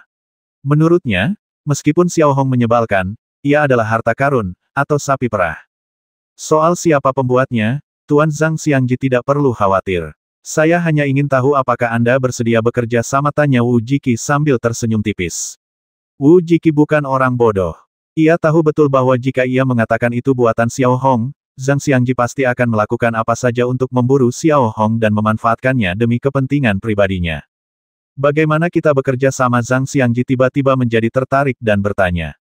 Kau bisa membawa pola pertempuranmu yang tak tergantikan itu kepadaku, dan kita akan membagi keuntungannya 20-80, 80 untukku dan 20 untukmu. Bagaimana? Tanya Wu Jiki tanpa mengubah ekspresinya. Ia mengambil kembali pola pertempuran ular ganda kesayangannya dan berkata, metode distribusi ini dapat dianggap adil, Zhang Xiangji tidak perlu membayar apapun, cukup mentransfernya, dan ia bahkan dapat memperoleh reputasi baik sebagai imbalannya. Tidak masalah. Kebetulan aku punya 2 pola pertempuran level 5 Master of Control, yang bisa kuberikan padamu. Setiap perbaikannya seharga 10.000 koin emas, kata Zhang Xiangji tanpa ragu. Bagus sekali, kata Wu Jiki, lalu menutup telepon. Ia perlahan berdiri dan melihat keluar jendela. Saat itu, Xiao Hong sedang duduk di bebatuan, makan kaki ayam dan minum sup ayam. Para tahanan lainnya juga melakukan hal yang sama. Wu Jiki tidak peduli dengan pemandangan ini, dan masih ada sedikit kegembiraan di matanya. Di sini, meskipun ia seorang jenderal, gaji bulanan Wu Jiki hanya sekitar 10 koin emas. Tentu saja, ini belum termasuk penghasilan tambahan yang ia peroleh melalui cara lain. Wu Jiki praktis telah merelakan seluruh kekayaannya demi tanda pertempuran ular kembar. Ia senang telah menerima 16.000 emas tanpa imbalan apapun dari percakapan tadi. Terlebih lagi, ini baru aliran pendapatan pertama, ia berharap aliran pendapatan ini akan terus mengalir. Semua ini berkat teknologi pembuatan pola yang luar biasa dari Xiao Hong. Pada saat yang sama, Xiao Hong, yang telah selesai memakan paha ayam, telah melompat dari bebatuan. Pada saat yang sama, Xiao Hong perlahan mengalihkan pandangannya ke Flo di sel khusus di sisi utara. Dibandingkan dengan tahanan lainnya, Flo tidak punya waktu untuk keluar berolahraga, kalau tidak, kalau sampai gila, akibatnya akan sangat mengerikan, apalagi Flo sudah gila dan seperti binatang buas. Melihat gerobak, Xiao Hong melihat hanya ada 1 kaki ayam yang tersisa, jadi dia mengeluarkannya dan berjalan menuju Flo dengan hati-hati, selangkah demi selangkah. Ketika orang lain melihat Xiao Hong seperti ini, mereka ingin menghentikannya, tetapi mereka tidak tahu bagaimana menghentikannya, dan mereka tidak tahu apa yang akan dilakukan Xiao Hong. Saat Xiao Hong mendekati kurungan tempat Flo dikurung selangkah demi selangkah, Flo, yang duduk membelakangi Xiao Hong, tampak merasakan sesuatu. Tubuhnya bergerak sedikit, dan rantai besi di sampingnya, yang setebal pergelangan tangannya, terus bergerak. Tak lama kemudian, Xiao Hong perlahan mendekati sisi kandang dan mengintip ke dalam kandang yang gelap. Ia tampak sangat berhati-hati, lalu mengetuk kandang itu pelan-pelan dengan tangannya. Mengaum, hampir tepat saat Xiao Hong mengetuk kandang, Flo seperti terstimulasi oleh sesuatu dan tiba-tiba mengeluarkan raungan yang memekakkan telinga. Wajahnya yang hancur menunjukkan kengerian yang tak berujung dan tampak sangat mengerikan. Kemudian ia bergegas menuju Xiao Hong. Kalau saja orang biasa, bahkan tahanan lain pun, pasti akan ketakutan dan mundur menghadapi kegilaan Flo, tapi Xiao Hong tidak. Ekspresinya tetap tidak berubah dan ia terus berdiri tegak di tepi kurungan. Ledakan. Detik berikutnya, rantai besi setebal pergelangan tangan itu mengencang. Melihat wajah Flo yang garang dan Xiao Hong, jarak mereka hanya 10 cm. Ekspresi Xiao Hong tegas dan tenang, sementara Flo seperti binatang buas, terus-menerus melotot, memamerkan giginya, gemetar terus-menerus, dan napasnya yang berat membuat orang-orang merasakan penindasan yang tak berkesudahan. Tangan Zhang yang penuh dengan luka darah, menggenggam erat pagar pola sihir dan menatap Xiao Hong. Di saat yang sama, Xiao Hong juga mengamati kondisi Flo semaksimal mungkin. Setelah lebih dari 1000 suntikan cairan pembersih jiwa, Flo hampir kehilangan rasionalitas dasar manusianya.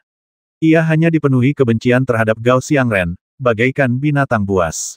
Setelah melihat sekilas penampilan Flo saat ini, Xiao Hong tampak waspada, lalu dengan lembut menyentuh jari Flo. Mengaum, hampir tepat saat jari-jari Xiao Hong baru saja menyentuh Flo, Flo kembali gelisah. Rantai itu mengeluarkan suara kresek saat terlepas, dan ia menatap Xiao Hong dengan tatapan ganas, seolah ingin mencabik-cabik Xiao Hong seperti Gao Xiangren. Xiao Hong tidak menghindar atau menghindar, tatapannya tegas dan sedikit galak, dan dia juga menatap Flo. Tiba-tiba, Flo seolah merasakan aura khusus dari Xiao Hong, dan tatapannya yang ganas dan tajam mulai melunak sedikit demi sedikit. Namun, Xiao Hong tetap tidak menyerah. Kemudian dia melihat apa yang dikatakan Xiao Hong, lalu menyerahkan kaki ayam itu kepada Flo sedikit demi sedikit. Tepat saat Flo meraih paha ayam yang diserahkan Xiao Hong melihat momen yang tepat. Ia segera mencubit sepotong daging busuk di lengan Flo dengan kukunya, hingga sedikit daging busuk terlepas. Flo tidak merasakan apa-apa, tetapi jelas saraf di daging busuk itu sudah mati. Xiao Hong kemudian memasukkan potongan kecil daging busuk seukuran biji wijen ke dalam kantong plastik kecil, menyegelnya, dan memasukkannya ke dalam sakunya, menunggu kesempatan untuk mempelajarinya. Lalu Xiao Hong tetap tanpa ekspresi. Ia melirik Flo sekali lagi, yang sedang mati-matian mengunyah paha ayamnya, lalu perlahan berbalik dan berjalan pergi. Bagi orang luar, Xiao Hong tampak memperlakukan Flo seperti tawanan. Ia melemparkan paha ayam untuk dimakan Flo, dan Flo sama sekali tidak menyadari serangkaian tindakan kecil Xiao Hong. Seminggu berlalu seperti ini, dan hubungan Xiao Hong dengan para tahanan telah membaik secara signifikan. Perbaikan ini tidak hanya terjadi pada sikap, tetapi juga di gua berdarah. Baik tahanan Lord Daeron maupun tahanan gabungan mulai berkumpul, membagi tugas, dan bekerja sama, mematuhi perintah Xiao Hong. Segalanya tampak berjalan baik. Satu-satunya hal yang sulit adalah saat itu sudah akhir musim gugur di belahan bumi selatan dan cuaca terasa jauh lebih dingin. Suhu sudah berkisar di sekitar 0 derajat di siang hari dan bahkan bisa turun hingga minus 10 derajat di malam hari. Embun beku mulai terbentuk di dinding sel, dan hawa dinginnya tak tertahankan. Xiao Hong dapat melihat dengan jelas bahwa beberapa tahanan level 4 mulai melemah karena kedinginan, terutama karena mereka harus pergi ke gua berdarah 2 hari sekali. Dingin dan panas yang bergantian terasa sangat membebani tubuh mereka. Saat itu, Xiao Hong berada di pintu masuk gua berwarna merah darah, memandangi dua tahanan yang tergeletak di tanah. Salah satunya adalah tahanan Lord Daeron, dan yang lainnya adalah tahanan Bin. Keduanya memiliki mata yang kabur, keringat yang bercucuran, bibir pecah-pecah, dan batuk terus-menerus. Jelas itu flu biasa. Tanpa lingkungan yang baik, penyakit yang tampaknya tidak berbahaya ini bisa berakibat fatal. Xiao Hong, yang berjongkok di samping, tetap tanpa ekspresi. Ia memasukkan beberapa herba ke dalam 2 cangkir air mendidih, lalu menyuapi mereka satu persatu. Karena tidak ada cukup bahan obat, Xiao Hong hanya bisa menggunakan cara tersebut. Hanya tersisa 5 pil penambah darah di lencananya yang pangkemping, dan hanya itu saja. Wajah bekas luka, Ram, bawakan 2 kantong biji darah ceri, perintah Xiao Hong tiba-tiba. Oh, Scarface dan Ram sama sekali tidak melawan. Mereka meletakkan 2 kantong sabuk kulit yang menggembung di samping Xiao Hong. Kemudian Xiao Hong memberi isyarat kepada kedua tahanan yang sakit itu untuk pergi terlebih dahulu. Xiao Hong tahu betul bahwa kedua tahanan yang sakit itu akan mati di lingkungan bersuhu sangat tinggi itu. Melihat kedua tahanan itu terhuyung-huyung keluar, Xiao Hong tidak berhenti terlalu lama. Ia berbalik dan mulai mencari lokasi penambangan. Ia kemudian memerintahkan tahanan lain untuk mendobraknya dan menemukan biji darah ceri di dalamnya. Pekerjaan yang biasanya memakan waktu setidaknya 2 jam kini hanya memakan waktu sekitar 1 jam di bawah komando Xiao Hong. Dengan begitu, mereka bisa menghindari penderitaan yang berlebihan di gua berdarah itu. Pukul 6 sore, para tahanan yang telah menyelesaikan pekerjaan tambang mereka berkumpul di kafetaria setelah dikurung di sel dingin selama 1 jam. Makanannya masih sama seperti sebelumnya, ubi jalar, sepotong acar, dan semangkuk sup bening. Tepat saat semua orang sedang duduk dan makan ubi jalar, Wu Jiki tiba-tiba berjalan perlahan sambil meletakkan tangannya di belakang punggungnya, diikuti oleh wakilnya Tang Ji dan Yi Wenxin. Tak lama kemudian, Wu Jiki muncul perlahan di hadapan Xiao Hong. Xiao Hong bahkan tak menoleh. Ia sudah melahap ubi jalar dalam suapan besar dan sesekali menggigit acar. Klik, klik. Pada saat ini, Wu Jiki perlahan mengulurkan tangannya dan meletakkan 2 pola pertempuran level 5 yang rusak milik Master of Control di depan Xiao Hong. Melihat 2 pola pertempuran di depannya, Xiao Hong sama sekali tidak menunjukkan keanehan apapun. Ia hanya memasukkan ujung ubi jalar ke dalam mulutnya, sedikit mengangkat kepalanya, dan menatap Wu Jiki. Lihatlah kedua pola pertempuran ini. Apa kau yakin bisa memperbaikinya? Tanya Wu Jiki tanpa mengubah ekspresinya. Sepertinya Jenderal Wu Jiki ingin menggunakanku sebagai sapi perah, kata Xiao Hong sambil tersenyum tipis. Bang! Hampir pada saat Xiao Hong mengatakan ini, Wu Jiki sudah menusuk dada Xiao Hong dengan tongkat pola sihir bertegangan tinggi di tangannya. Setelah suara ledakan udara, Xiao Hong langsung terpental dan jatuh ke tanah. Ingat, jangan menatapku dengan cara yang provokatif, kalau tidak, beginilah akibatnya, kata Wu Jiki kepada Xiao Hong kata demi kata tanpa mengubah ekspresinya. Pada saat yang sama, melihat para tahanan yang sedang makan di sekitar, mereka semua berhenti makan ketika melihat Xiao Hong dipukuli, dan mengepalkan tangan mereka sedikit, mengarahkannya ke Wu Jiki. Tatapan mereka yang awalnya acuh tak acuh perlahan-lahan menjadi dingin. Meskipun Xiao Hong tidak pernah mengaku sebagai bos, ia perlahan-lahan menjadi inti dari para tahanan ini. Adapun Wang Jun, meskipun dia duduk jauh dari Xiao Hong, dia sudah mengeluarkan sumpit tajam dari celananya dan menyembunyikannya di lengan bajunya. Kau pantas dipukuli. Yi Wenxin tak kuasa menahan diri untuk mengerucutkan bibirnya ketika melihat Xiao Hong terbanting ke tanah, wajahnya penuh penghinaan dan hinaan. Jika Wu Jiki tidak ada di sini, ia pasti ingin menendang Xiao Hong 2 kali. Di sisi lain, Xiao Hong, yang menghadapi serangan Wu Jiki, tanpa diduga, tidak menunjukkan kemarahan di wajahnya. Ia perlahan berdiri, menendang bangku logam, lalu duduk kembali, menatap Wu Jiki. Namun, di balik senyumnya, tersirat sedikit rasa dingin. Kalau tidak salah, Jenderal Wu Jiki seharusnya bisa mendapatkan 20.000 emas dari 2 pola pertempuran ini, dan pendapatannya akan terus meningkat di masa mendatang, lanjut Xiao Hong dengan tenang. Kenapa kau bicara omong kosong begitu, tanya Wu Jiki, lalu mencengkeram kerah baju Xiao Hong dan menariknya berdiri. Ia memelototi Xiao Hong dengan tajam dan berkata, aku tanya sekarang, apa ini bisa diperbaiki? Ya, biaya 2 perbaikannya 17 koin emas. Tapi, kalau kau mau menggunakanku sebagai buruh gratis, itu mustahil. Ada satu syarat, untuk 2 perbaikan pola pertempuran itu, pasang pola sihir pemanas di setiap sel. Pola sihir pemanas yang murah pun sudah cukup. Dan berikan setiap tahanan mantel katun. Dengan 5 koin perak per pola sihir pemanas, harganya hanya sekitar 20 koin emas. Tambahkan 500 mantel katun, dan 50 koin emas sudah cukup. Kau akan menerima hadiah 20.000 koin emas, dan akan ada lebih banyak lagi di masa mendatang. Xiao Hong menatap Wu Jiki tanpa rasa takut di wajahnya dan berbicara. Bagaimana jika aku tidak setuju, tanya Wu Jiki dengan ekspresi muram. Kau bisa membasmiku, jawab Xiao Hong dengan sangat tenang.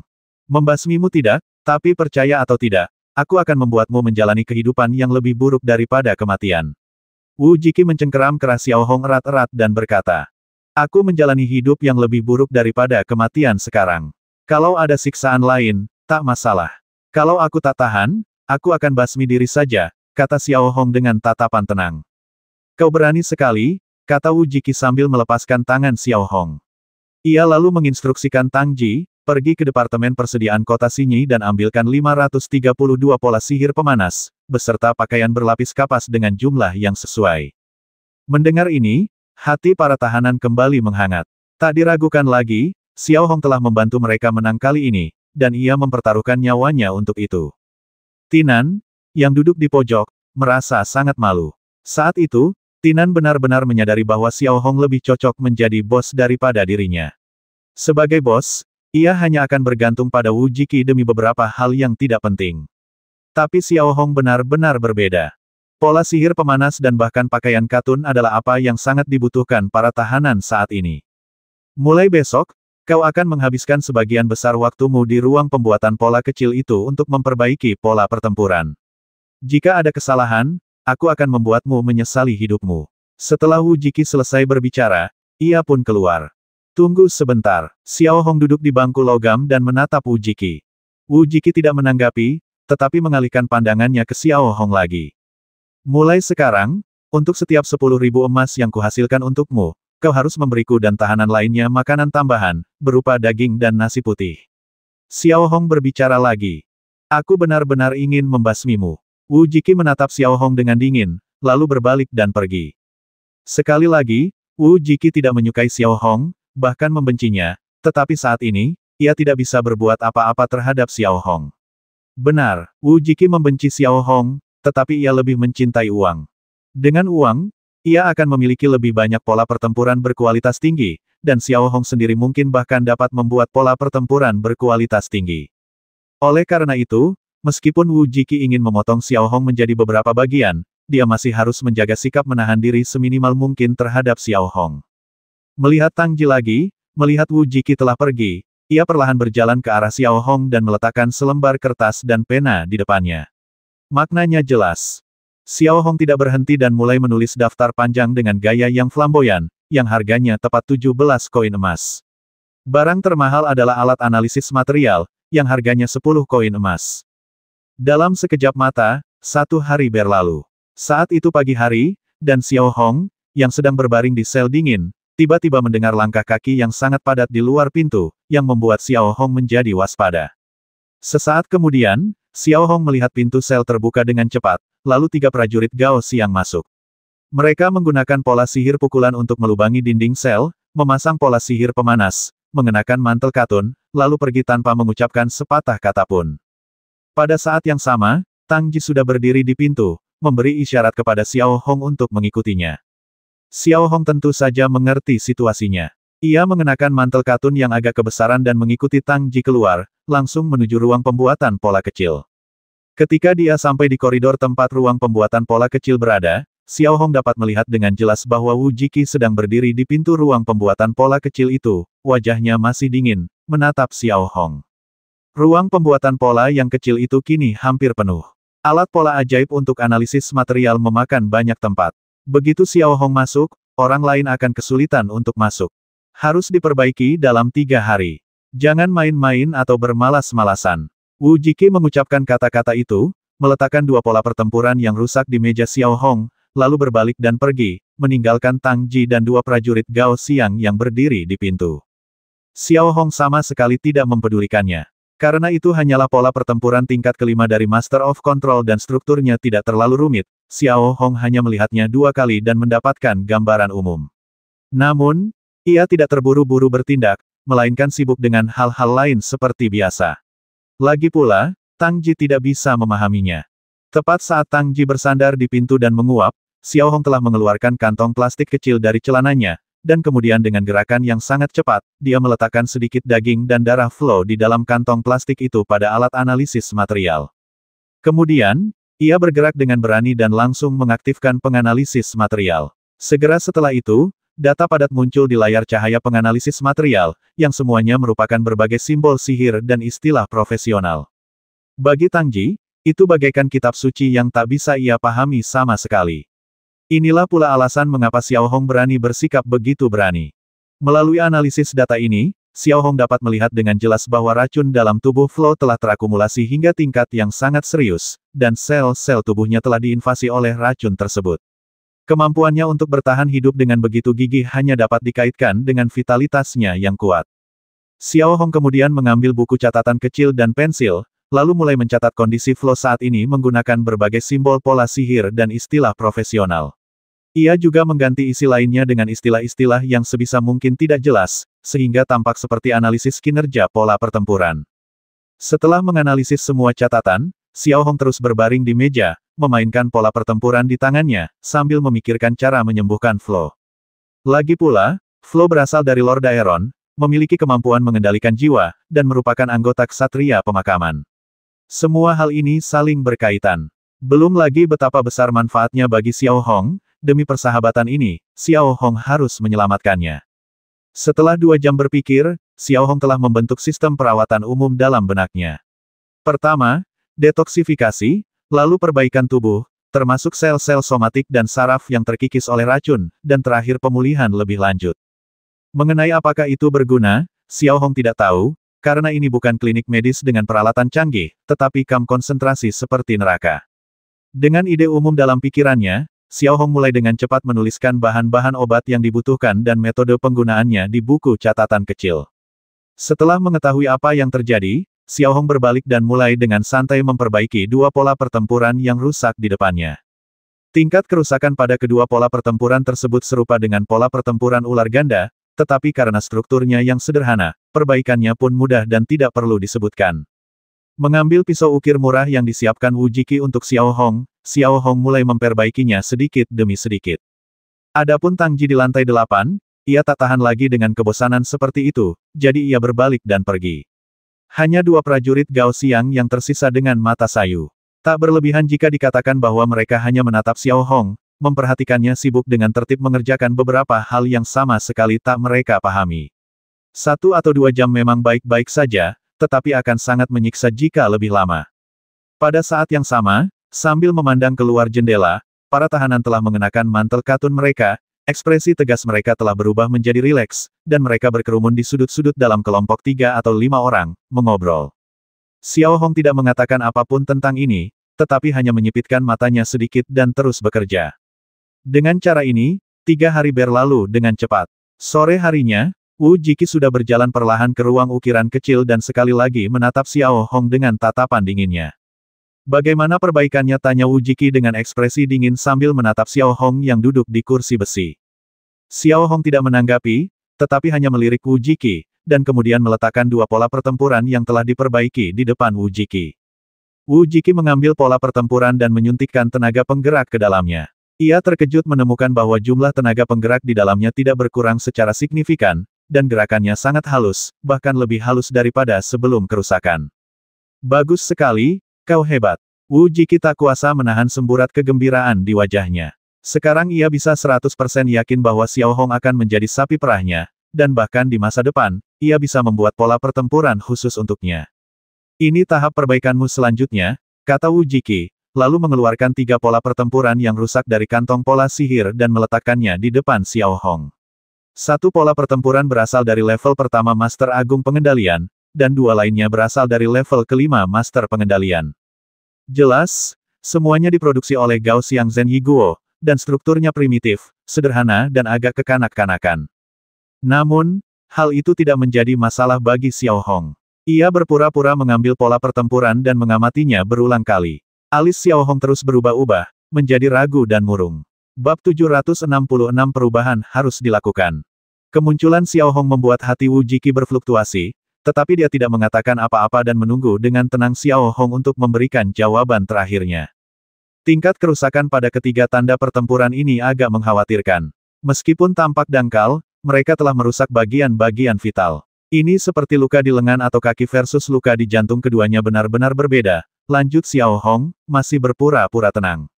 Namun kenyataannya, kerusakan pada ketiga tanda pertempuran ini tidak serius, bahkan tidak separah milik Wu Jiki.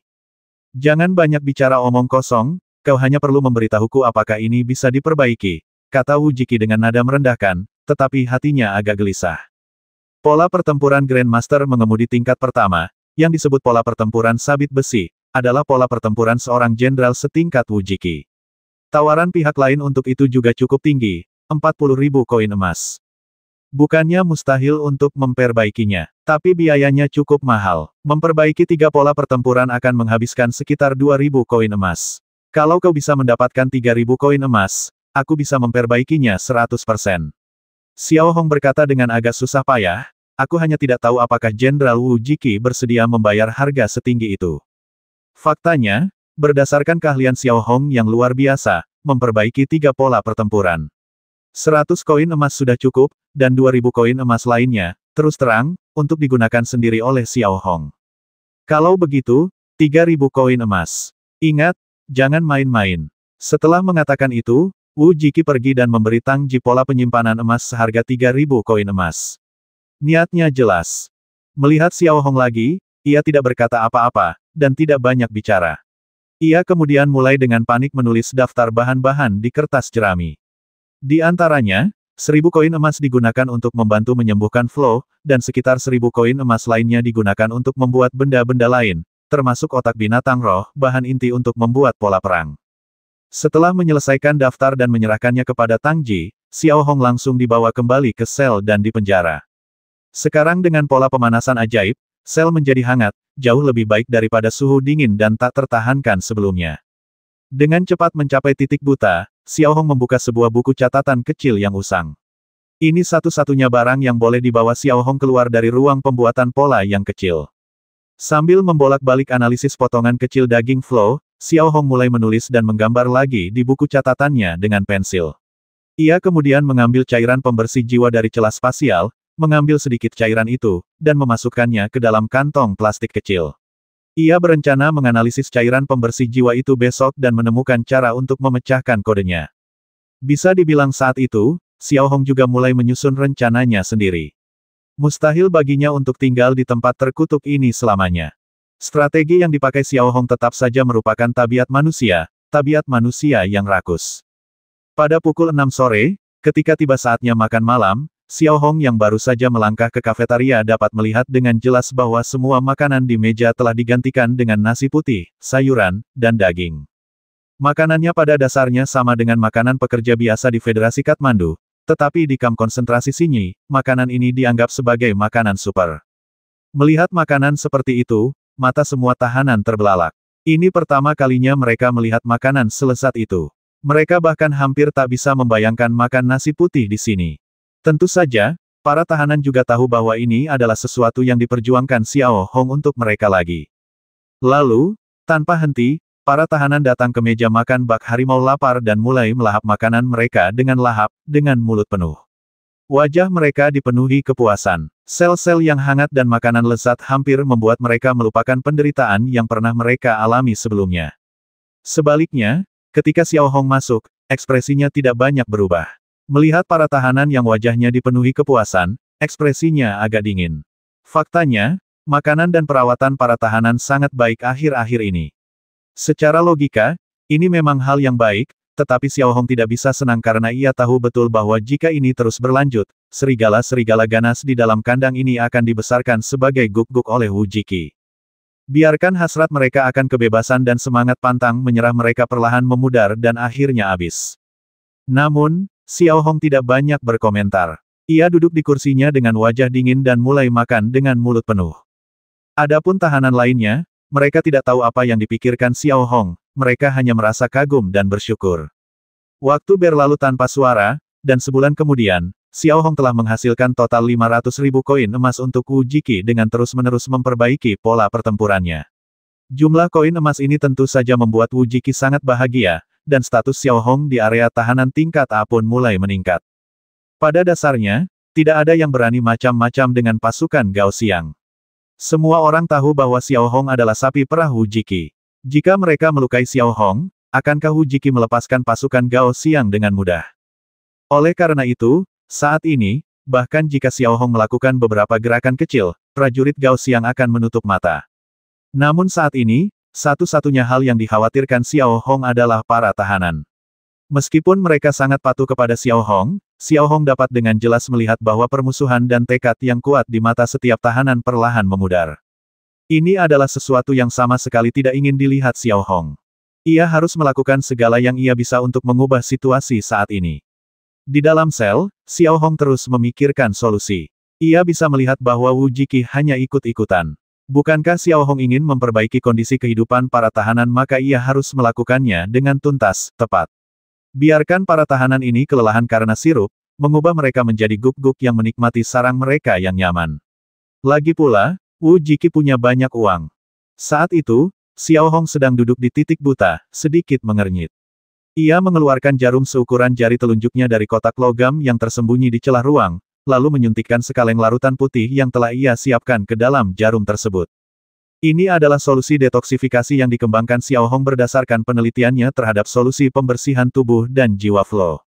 Xiao Hong kemudian memasukkan semua barang yang dibutuhkannya ke dalam celah tersebut.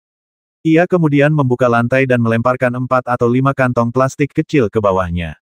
Xiao Hong telah menggunakan beliung untuk mengukir ruang di bawah lantai seukuran lemari, yang penuh dengan botol kaca dan kantong plastik berbagai jenis. Jika bahan-bahan ini digunakan dengan benar, lebih dari 20 pola pertempuran tingkat ketiga yang sederhana untuk Master of Control dapat diproduksi. Kita hampir bisa menebak untuk apa Xiao Hong menginginkan bahan-bahan ini. Namun, Xiao Hong perlu lebih membangkitkan semangat juang semua tahanan. Saat waktunya olahraga, Xiao Hong memasukkan tangannya ke dalam mantel katun dan perlahan keluar dari sel. Ia memandang para tahanan di taman bermain. Raut wajah mereka semakin muram. Mereka duduk di sudut-sudut, mengobrol. Beberapa bahkan mengambil batu dan bermain catur. Xiao Hong tidak berkomentar apa-apa dan perlahan berjalan menuju kandang Flo. Para prajurit Gao Xiang tidak peduli dengan hal ini dan kewaspadaan mereka terhadap Xiao Hong hampir mencapai titik beku. Sambil meletakkan satu tangan di atas sangkar, Xiao Hong memandang Flo yang tengah meringkuk di sudut seperti seekor binatang, lalu mengetuk pelan sangkar Flo beberapa kali. Saat suara itu terdengar, Flo menjadi kesal lagi, membuka mulutnya lebar-lebar, dan langsung menyerbu ke arah Xiao Hong, menggerakkan rantai besi itu, hingga menimbulkan suara berderak. Di sisi lain, Xiao Hong memasang ekspresi kosong. Tepat ketika Flo bergegas menghampiri Xiao Hong sudah mengeluarkan jarum dari sakunya dengan cepat, membuka tutup plastik jarum, dan menusukkannya langsung ke salah satu pembuluh darah Flo, menyuntikkan larutan detoksifikasi. Kemudian ia berbalik dan pergi, hanya menyisakan Flo yang gila. Tindakan Xiao Hong tidak disadari oleh prajurit Gao Xiang, bahkan para tahanan pun tidak. Setelah tinggal di taman bermain hanya sekitar 10 menit, Xiao Hong dibawa ke ruang tato kecil oleh 2 tentara Gao Xiang lagi. Kali ini, ada 10 pola pertempuran.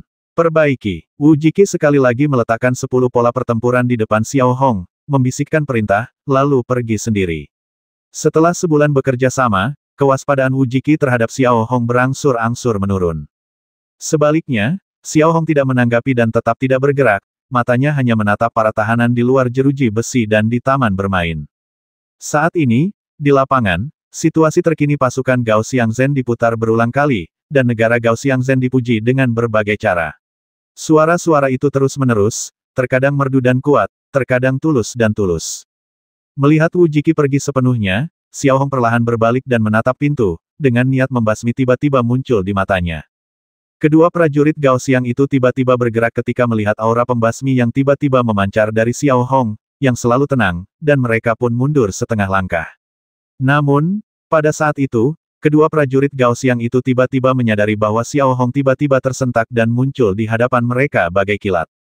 Sebelum para prajurit Gao Xiang sempat bereaksi, Xiao Hong mencengkeram kepala salah satu prajurit Gao Xiang dengan satu tangan, lalu menangkupkan kedua tangannya, menyatukan kepala kedua prajurit Gao Xiang tersebut.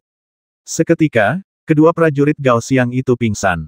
Setelah melangkahi dua prajurit Gao Xiang, Xiao Hong langsung menuju koridor dan langsung menuju ruang pemutaran pola ajaib di Gedung Keadilan dengan ekspresi serius. "Hei, kenapa kau keluar?" Seorang prajurit Gao Xiang tiba-tiba melihat sosok Xiao Hong dan muncul di hadapannya, lalu bertanya. Bang! Saat berikutnya, Xiao Hong meninju kepala prajurit Gao Xiang tepat di kepala, menyebabkan dia terjatuh di kaki Xiao Hong. Ruang pemutaran pola ajaib tidak jauh dari ruang pembuatan pola kecil Xiao Hong, hanya sekitar 20 meter jauhnya. Sesampainya di pintu ruang pemutaran pola ajaib, area di dalamnya tidak terlalu luas. Saat itu, seorang prajurit Gao Xiang sedang berdiri di depan pemutar pola ajaib, memanipulasi pemutaran suara dan gambar. Melihat Xiao Hong berdiri di pintu, prajurit Gao Xiang sedikit terkejut. Sebelum sempat bereaksi, ia kembali menatap Xiao Hong dan melihat bahwa ia sudah bergegas masuk. Dalam sekejap, Xiao Hong mencengkeram leher prajurit Gao Xiang dan membantingnya keras ke dinding logam di seberangnya. Bang! Saat berikutnya, prajurit Gao Xiang pingsan dan meluncur turun dari tembok ke tanah sedikit demi sedikit. Di sisi lain, Xiao Hong tetap tanpa ekspresi dan serius. Ia perlahan berbalik, menutup pintu pelindung ruang pemutaran pola ajaib, lalu menguncinya. Berbalik sedikit, Xiao Hong melihat pola sihir putar di depannya, lalu perlahan mengeluarkan pola sihir penyimpanan yang pangkemping dari saku celananya. Pola itu direbut dari Ram. Tanpa jeda, raut tekad melintas di wajah Xiao Hong. Ia langsung mencabut semua pola sihir penyimpanan pada pemutar pola sihir, lalu memasang pola sihir penyimpanan yang rusak pada pemutar pola sihir dan mulai mengendarainya. Dalam sekejap, semua pidato penuh semangat di taman bermain menghilang, dan menjadi sunyi. Ledakan, ledakan, ledakan, ledakan. Saat berikutnya, dari lapangan bermain, tiba-tiba terdengar suara ritmis genderang perang, suaranya rendah dan agung, seolah-olah pertempuran besar akan terjadi, dan kemudian terdengar raungan rendah para prajurit. Desir, hampir pada saat suara ini terdengar, melihat ke arah taman bermain, wajah semua tahanan di Lord Aeron berubah dan tubuh mereka tiba-tiba menegang. Mereka tentu saja familiar dengan suara ini. Harrison, Harrison, biarkan semangat juangnya menyebar ke tanah. Pertahankan pola pertempuran, angkat senjata, kita bertekad untuk menantang. Tak lama kemudian, musik yang begitu keras dan intens menggema di seluruh taman bermain. Ini adalah lagu militer Lord Aeron. Tak berlebihan jika dikatakan bahwa saat musik bernada tinggi ini terdengar, wajah semua tahanan di Lord Aeron tiba-tiba menegang, dan semua jejak kepuasan dan dekadensi lenyap. Inilah nyanyian militer mereka, inilah iman mereka. Sambil sedikit mengangkat kepalanya, ia menatap layar lebar di atas taman bermain. Gambarnya telah berubah menjadi pasukan kekaisaran Lord Aeron di masa kejayaannya, besar dan megah, serta pemandangan bintang Ibel yang megah. Semua tawanan Lord Aeron perlahan berdiri, mata mereka menyala-nyala karena kegembiraan. Penderitaan apa tatap langit, nyanyikan lagu-lagu penuh semangat, berdirilah di langit, bintang-bintang tampak putih, dan melangkahlah melintasi alam semesta. Nyanyian melengking, tak kenal ampun, dan penuh gejolak terus berlanjut, dan menyaksikan para tawanan Lord Aeron, hati mereka dipenuhi emosi yang mendidih. Perasaan ini tampaknya telah memungkinkan mereka menemukan kembali diri dan kekuatan mereka. Mengaum, tiba-tiba terdengar suara gemuruh yang memekakkan telinga. Ketika melihat Flow di dalam kandang khusus itu, dia pun tak dapat menahan diri untuk meraung, mencengkeram pagar dengan kedua tangannya, matanya berubah menjadi merah darah. Meskipun Flow telah melupakan segalanya, bahkan dirinya sendiri, lagu ini terukir kuat di ingatannya dan dia tidak akan pernah melupakannya. Flow, bagaikan binatang buas, tak kuasa menahan rasa sedikit merah di sudut matanya. Air mata tiba-tiba mengalir keluar. Ia menatap lurus ke arah Xiao Hong, yang berdiri di depan jendela ruang siaran, mengamati setiap gerakannya. Aku tak takut langit maupun bumi, selama aku beriman, apalah arti penderitaan, apalah arti kesulitan, lemparkan saja ke laut dan sungai. Nyanyian bernada tinggi terus berlanjut, setiap bait dan setiap nada tampaknya merupakan kristalisasi semangat dan ketekunan yang tak tergoyahkan. Di sisi lain, para tahanan Lord Aeron juga datang ke tengah taman bermain saat ini dan menatap langsung ke mata Xiao Hong. Diiringi suara-suara dan musik seperti itu, pada saat ini, semua tahanan di Lord Aeron menatap tatapan Xiao Hong yang tegas dan hikmat, seolah-olah mereka melihat Harrison di masa lalu, terutama aura itu. Di sisi lain, Wu Jiki, yang baru saja memasuki kantor, tentu saja mendengar lagu militer Lord Aeron. Ekspresinya tiba-tiba berubah, dan sedikit amarah terpancar di matanya. Memainkan lagu kebangsaan militer Lord Aeron di wilayah Gaoxiang Zenyi sungguh keterlaluan. Tanpa henti, Wu Jiki memanggil para prajurit Gaoxiang di ruang pemutaran, tetapi tidak ada yang menjawab. Lagu kebangsaan militer Lord Aeron yang lantang dan menginspirasi masih memenuhi setiap sudut menara keadilan. Orang pembawa sial, Wu Jiki tak kuasa menahan diri untuk mengeluarkan suara marah, lalu ia berbalik cepat dan langsung menuju ruang pemutaran. Melewati ruang pembuatan pola kecil, ia melihat Xiao Hong tidak ada di sana, dan hanya ada dua prajurit Gaoxiang yang pingsan. Wu Jiki langsung mengerti segalanya. Sesampainya di ruang bermain yang sempit, wajah Wu Jiki muram. Ia mengayunkan tongkat sihir bertegangan tingginya dan menghantamkannya ke pintu logam pelindung, orang pembawa sial kau Xiao Hong. Kuperintahkan kau sekarang, buka pintunya dan matikan suara orang pembawa sial ini. Xiao Hong, yang berdiri di depan jendela, secara alami dapat mendengar raungan Wu Jiki dan suara tongkat pola sihir yang bertabrakan dengan pintu pelindung pola sihir yang berat. Sebagai tanggapan, Xiao Hong hanya menoleh sedikit dan melirik pintu dengan tatapan tegas dan dingin. Kemudian ia kembali menatap para tahanan Lord Aeron yang berdiri berjajar di tengah taman bermain dan menatap Xiao Hong, masing-masing dengan mata sedikit memerah. Diiringi lagu militer yang begitu menginspirasi, setiap tahanan di Lord Aeron tampaknya telah menemukan harapan lagi dan fajar kemajuan. Berdiri, berdiri, berdiri. Berjuang, berjuang, berjuang. Tepat saat lagu militer mencapai klimaksnya, para tawanan Lord Aeron melirik Xiao Hong, lalu setengah berlutut di depan Xiao Hong secara serempak, dengan gerakan seragam, melantunkan lagu militer Lord Aeron. Bahkan para tawanan Union, yang menghadapi momentum Xiao Hong, setengah berlutut di tanah, tatapan mereka tegas dan tak tergoyahkan. Saat ini, aku hanya ingin memberitahumu, jangan pernah lupa bahwa yang mengalir di tubuhmu adalah darah mulia dan pantang menyerah dari kekaisaran Lord Aeron. Jangan pernah lupakan tekad Harrison. Berdirilah di langit, di bawah langit berbintang, dan melangkahlah ke alam semesta. Apa yang sulit, apa yang pahit, buanglah semuanya ke laut dan sungai. Xiao Hong tiba-tiba mengeluarkan suara yang begitu keras. Kami tidak akan pernah lupa. Darah Lord Aeron yang mulia dan tak kenal ampun mengalir di tubuh kami. Teriak para tahanan serempak di seluruh taman bermain. Bukan hanya para tahanan Lord Aeron, bahkan Flo mencengkeram pagar dengan kedua tangan dan napasnya mulai menjadi lebih berat. Jangan lupa, jangan lupa, jangan lupa. Suara Flo terdengar samar-samar, dan dia terus mengeluarkan suara-suara samar, matanya penuh kerinduan saat dia menatap Xiao Hong. Ingatlah, suatu hari nanti, selama aku, Xiao Hong, masih di sini, aku akan membawamu pulang, kembali ke Provinsi Langit. Xiao Hong melanjutkan dengan lantang. Ledakan. Hampir pada saat Xiao Hong mengatakan ini, Wu Jiki mengaktifkan pola pertempurannya dan menendang pintu pelindung yang berat itu. Kemudian dia langsung menyerang Xiao Hong, raut wajahnya berubah menjadi sangat ganas, tanpa memberi kesempatan pada Xiao Hong untuk bernapas, tongkat pola sihir di tangannya sudah menusuk langsung ke perut Xiao Hong. Bang! Kemudian terdengar suara ledakan gas, dan Xiao Hong langsung terlempar keluar jendela.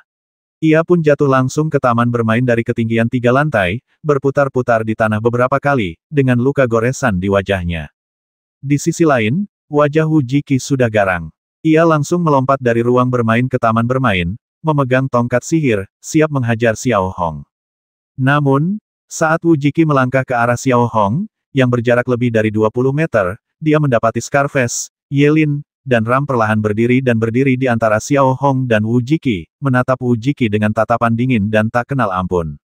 Segera setelah itu, Tinan juga berdiri, tinjunya yang terkepal mengeluarkan suara krek, dan dia menatap langsung ke arah Wu Jiki dengan tatapan yang tak kenal ampun, tanpa sedikit pun rasa pengecut yang harus dihindari. Kemudian datanglah Master Wu, Wang Jun, dan Eto. Akhirnya, semua tahanan di Blok A berdiri dan menempatkan diri di antara Wu Jiki dan Xiao Hong. Mereka mengepalkan tangan dan memelototi Wu Jiki.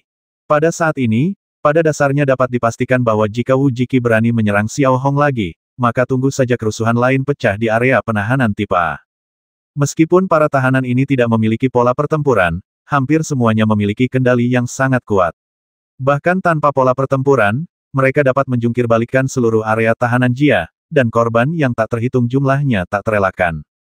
Tidaklah berlebihan jika dikatakan bahwa perilaku Xiao Hong yang tampaknya gegabah barusan telah menghancurkan sepenuhnya tatanan yang telah dibangun Wu Jiki selama beberapa tahun, serta kendalinya atas rakyat Lord Aeron.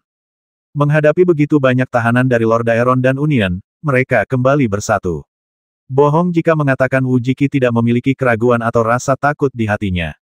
Selalu seperti ini di mana-mana. Sekumpulan pasir yang berserakan akan diganggu oleh semua orang. Jika mereka bersatu, mereka tidak akan mudah dikalahkan. Bahkan tanpa pola pertempuran, para tahanan yang bersatu ini masih dapat membuat Wu Jiki menderita kerugian besar. Orang pembawa sial, aku perintahkan kalian semua untuk minggir. Wu Jiki menggenggam erat tongkat sihir di tangannya dan berteriak pada para tawanan Lord Aeron. Namun, omelan seperti itu tampaknya tidak berpengaruh saat itu. Alih-alih mundur, semua tahanan malah maju selangkah. Tindakan seperti itu membuat Wu Jiki secara naluriah mundur setengah langkah, dan momentumnya jelas melemah. Tidak diragukan lagi bahwa pada saat ini, para tahanan ini tampaknya telah menemukan kembali dukungan spiritual mereka, yaitu Xiao Hong, dan mereka melihat harapan.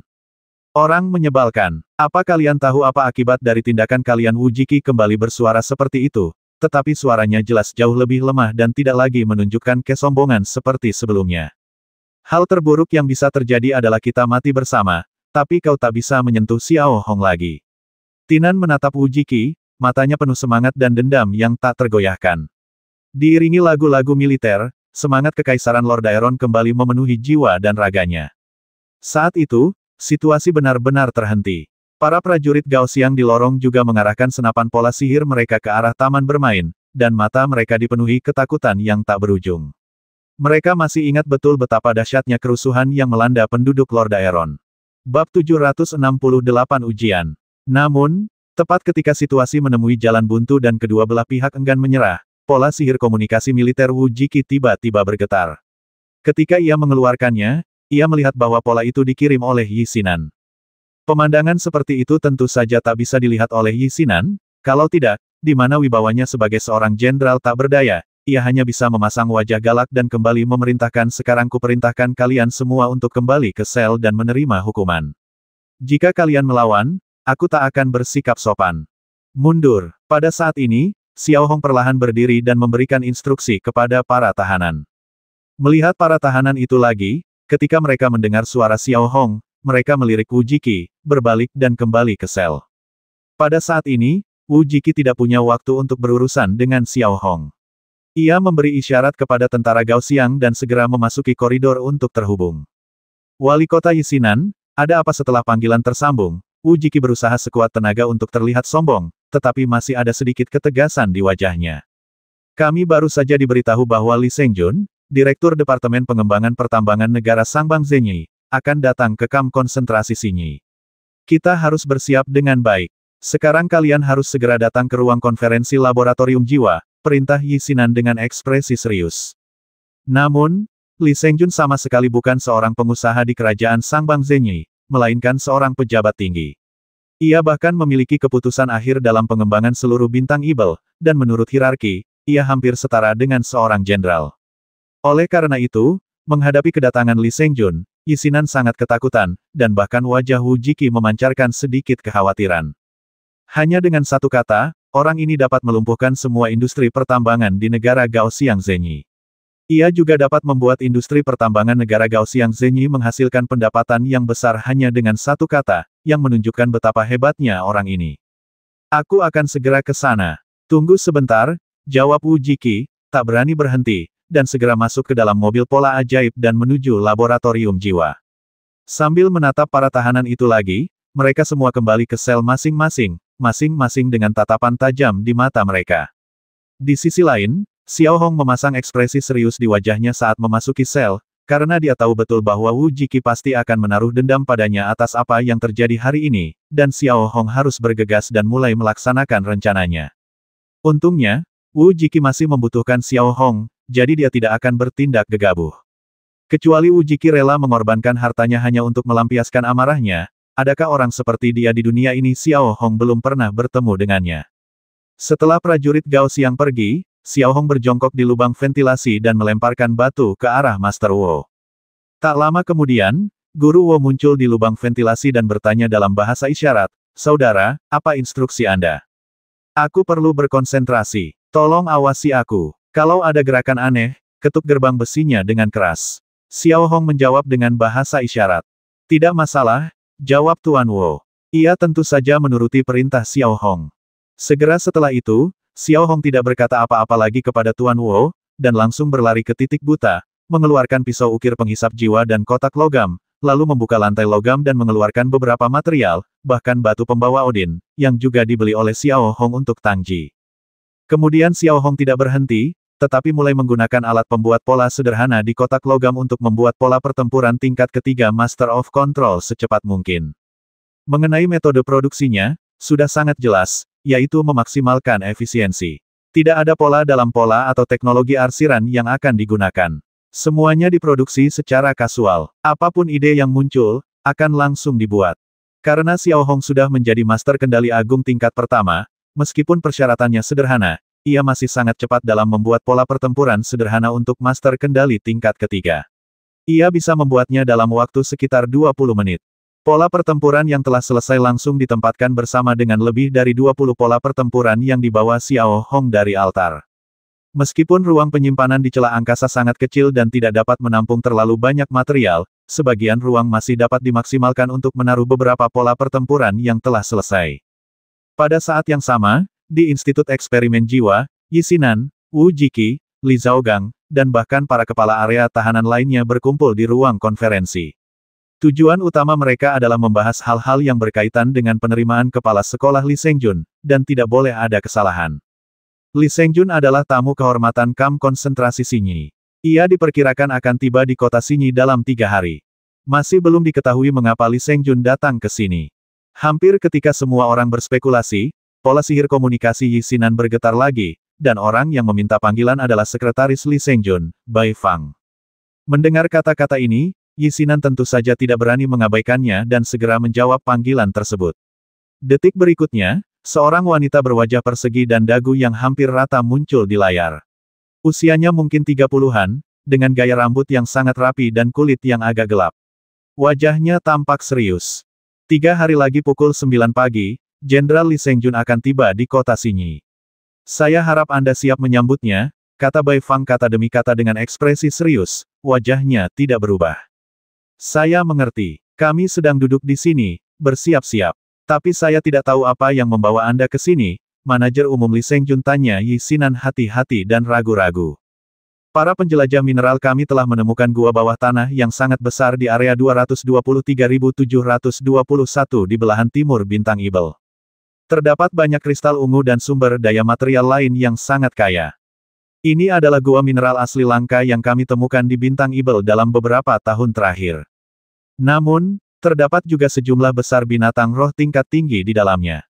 Kami tidak memiliki kekuatan militer yang cukup untuk meratakannya, dan menggunakan senjata besar juga akan merusak urat mineralnya.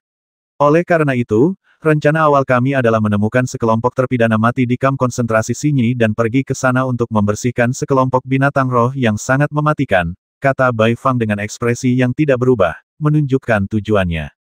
Mendengar ini, hampir semua orang yang hadir tak kuasa menahan diri untuk melirik Wu Jiki. Misi ini sepertinya dirancang khusus untuk area tahanan kelas A-nya. Para tahanan di sana semuanya ganas dan kuat, dan hampir semuanya memiliki antibodi. Mengubah mereka menjadi boneka manusia relatif sulit. Dengan cara ini, mereka bisa masuk ke gua ametis dan mati bersama para makhluk roh itu, yang bisa dianggap sebagai pemanfaatan limbah yang baik. Wu Jiki tidak banyak berkomentar tentang tatapan orang banyak. Ia juga tidak membantah mereka. Lagi pula, para tahanan semakin tidak terkendali, sehingga Wu Jiki kesulitan mengendalikan mereka. Jadi, membiarkan mereka dan para makhluk roh mati bersama akan menghemat banyak masalah bagi Wu Jiki. Setelah itu, Bai Fang tidak berkata apa-apa lagi dan langsung memutus kontak. Bersamaan dengan itu, Yi Xinan mulai mengeluarkan serangkaian perintah untuk menyambut kedatangan Lord Li Sengjun. Hal pertama yang harus dilakukan adalah memberlakukan darurat militer di semua jalan di kota Xinyi mulai besok. Untuk mencegah kecelakaan, warga tidak diizinkan berjalan di jalan tanpa izin. Kepolisian kota Xinyi dan bahkan militer berpatroli di jalan-jalan. Semua orang dari luar kota akan digandakan pemeriksaannya.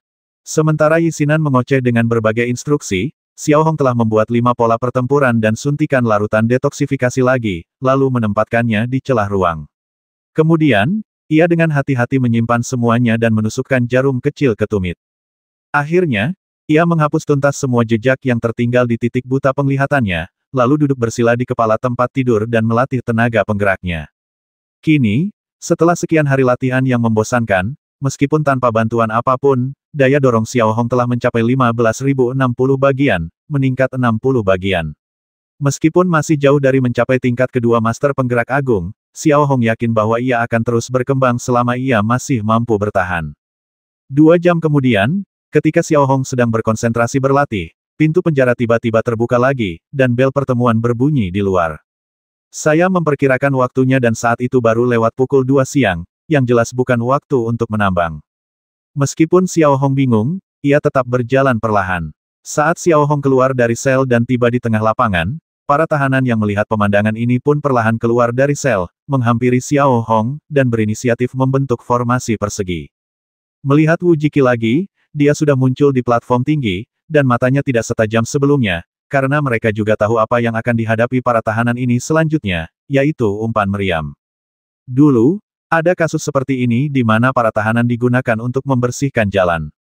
Jika sepertiga dari mereka bisa kembali, itu sudah cukup baik. Tentu saja, kali ini mungkin lebih baik, karena para tahanan di depan kita ini hampir semuanya telah ditempa berkali-kali, dan tingkat kendali serta kemampuan tempur mereka cukup tinggi. Namun, meskipun begitu, jika setengah dari mereka bisa kembali, itu sudah cukup baik. Pelemahan seperti itu juga membuat Wu Jiki lebih mudah mengelolanya. Aku memanggilmu ke sini hanya untuk satu hal. Kerajaan Sangbang Zenyi telah menemukan sebuah gua dengan batu kecubung di bintang Ibel. Kami ingin kau menjelajahinya dan membasmi beberapa binatang roh di dalamnya, kata Wu Jiki. Di sisi lain, ketika Master Wu dan lebih dari 100 tahanan senior mendengar ini, otot-otot di wajah mereka berkedut tanpa sadar. Orang-orang ini setidaknya pernah mengalami misi umpan meriam semacam ini sekali, yang pada dasarnya merupakan semacam pembersihan tahanan. Mereka tidak diberi pola pertempuran apapun, tetapi hanya berlatih pola sihir, dan itu adalah murid tingkat 9. Benar, level kekuatan pendorong para tahanan ini memang sangat tinggi. Setiap dari mereka memiliki kekuatan yang dahsyat, tetapi tanpa pola pertempuran, mereka bagaikan harimau tanpa taring, dan kekuatannya sangat lemah. Hampir seorang pengemudi level 3 atau 4 dengan pola pertempuran dapat menantang para tahanan ini. Dalam kondisi seperti itu, orang dapat membayangkan akibat memasuki gua ametis yang berbahaya. Diperkirakan banyak orang akan mati di lantai 8 kali ini. Setiap tahanan dipenuhi dengan kebencian yang tak berkesudahan, tetapi mereka tak berdaya. 425.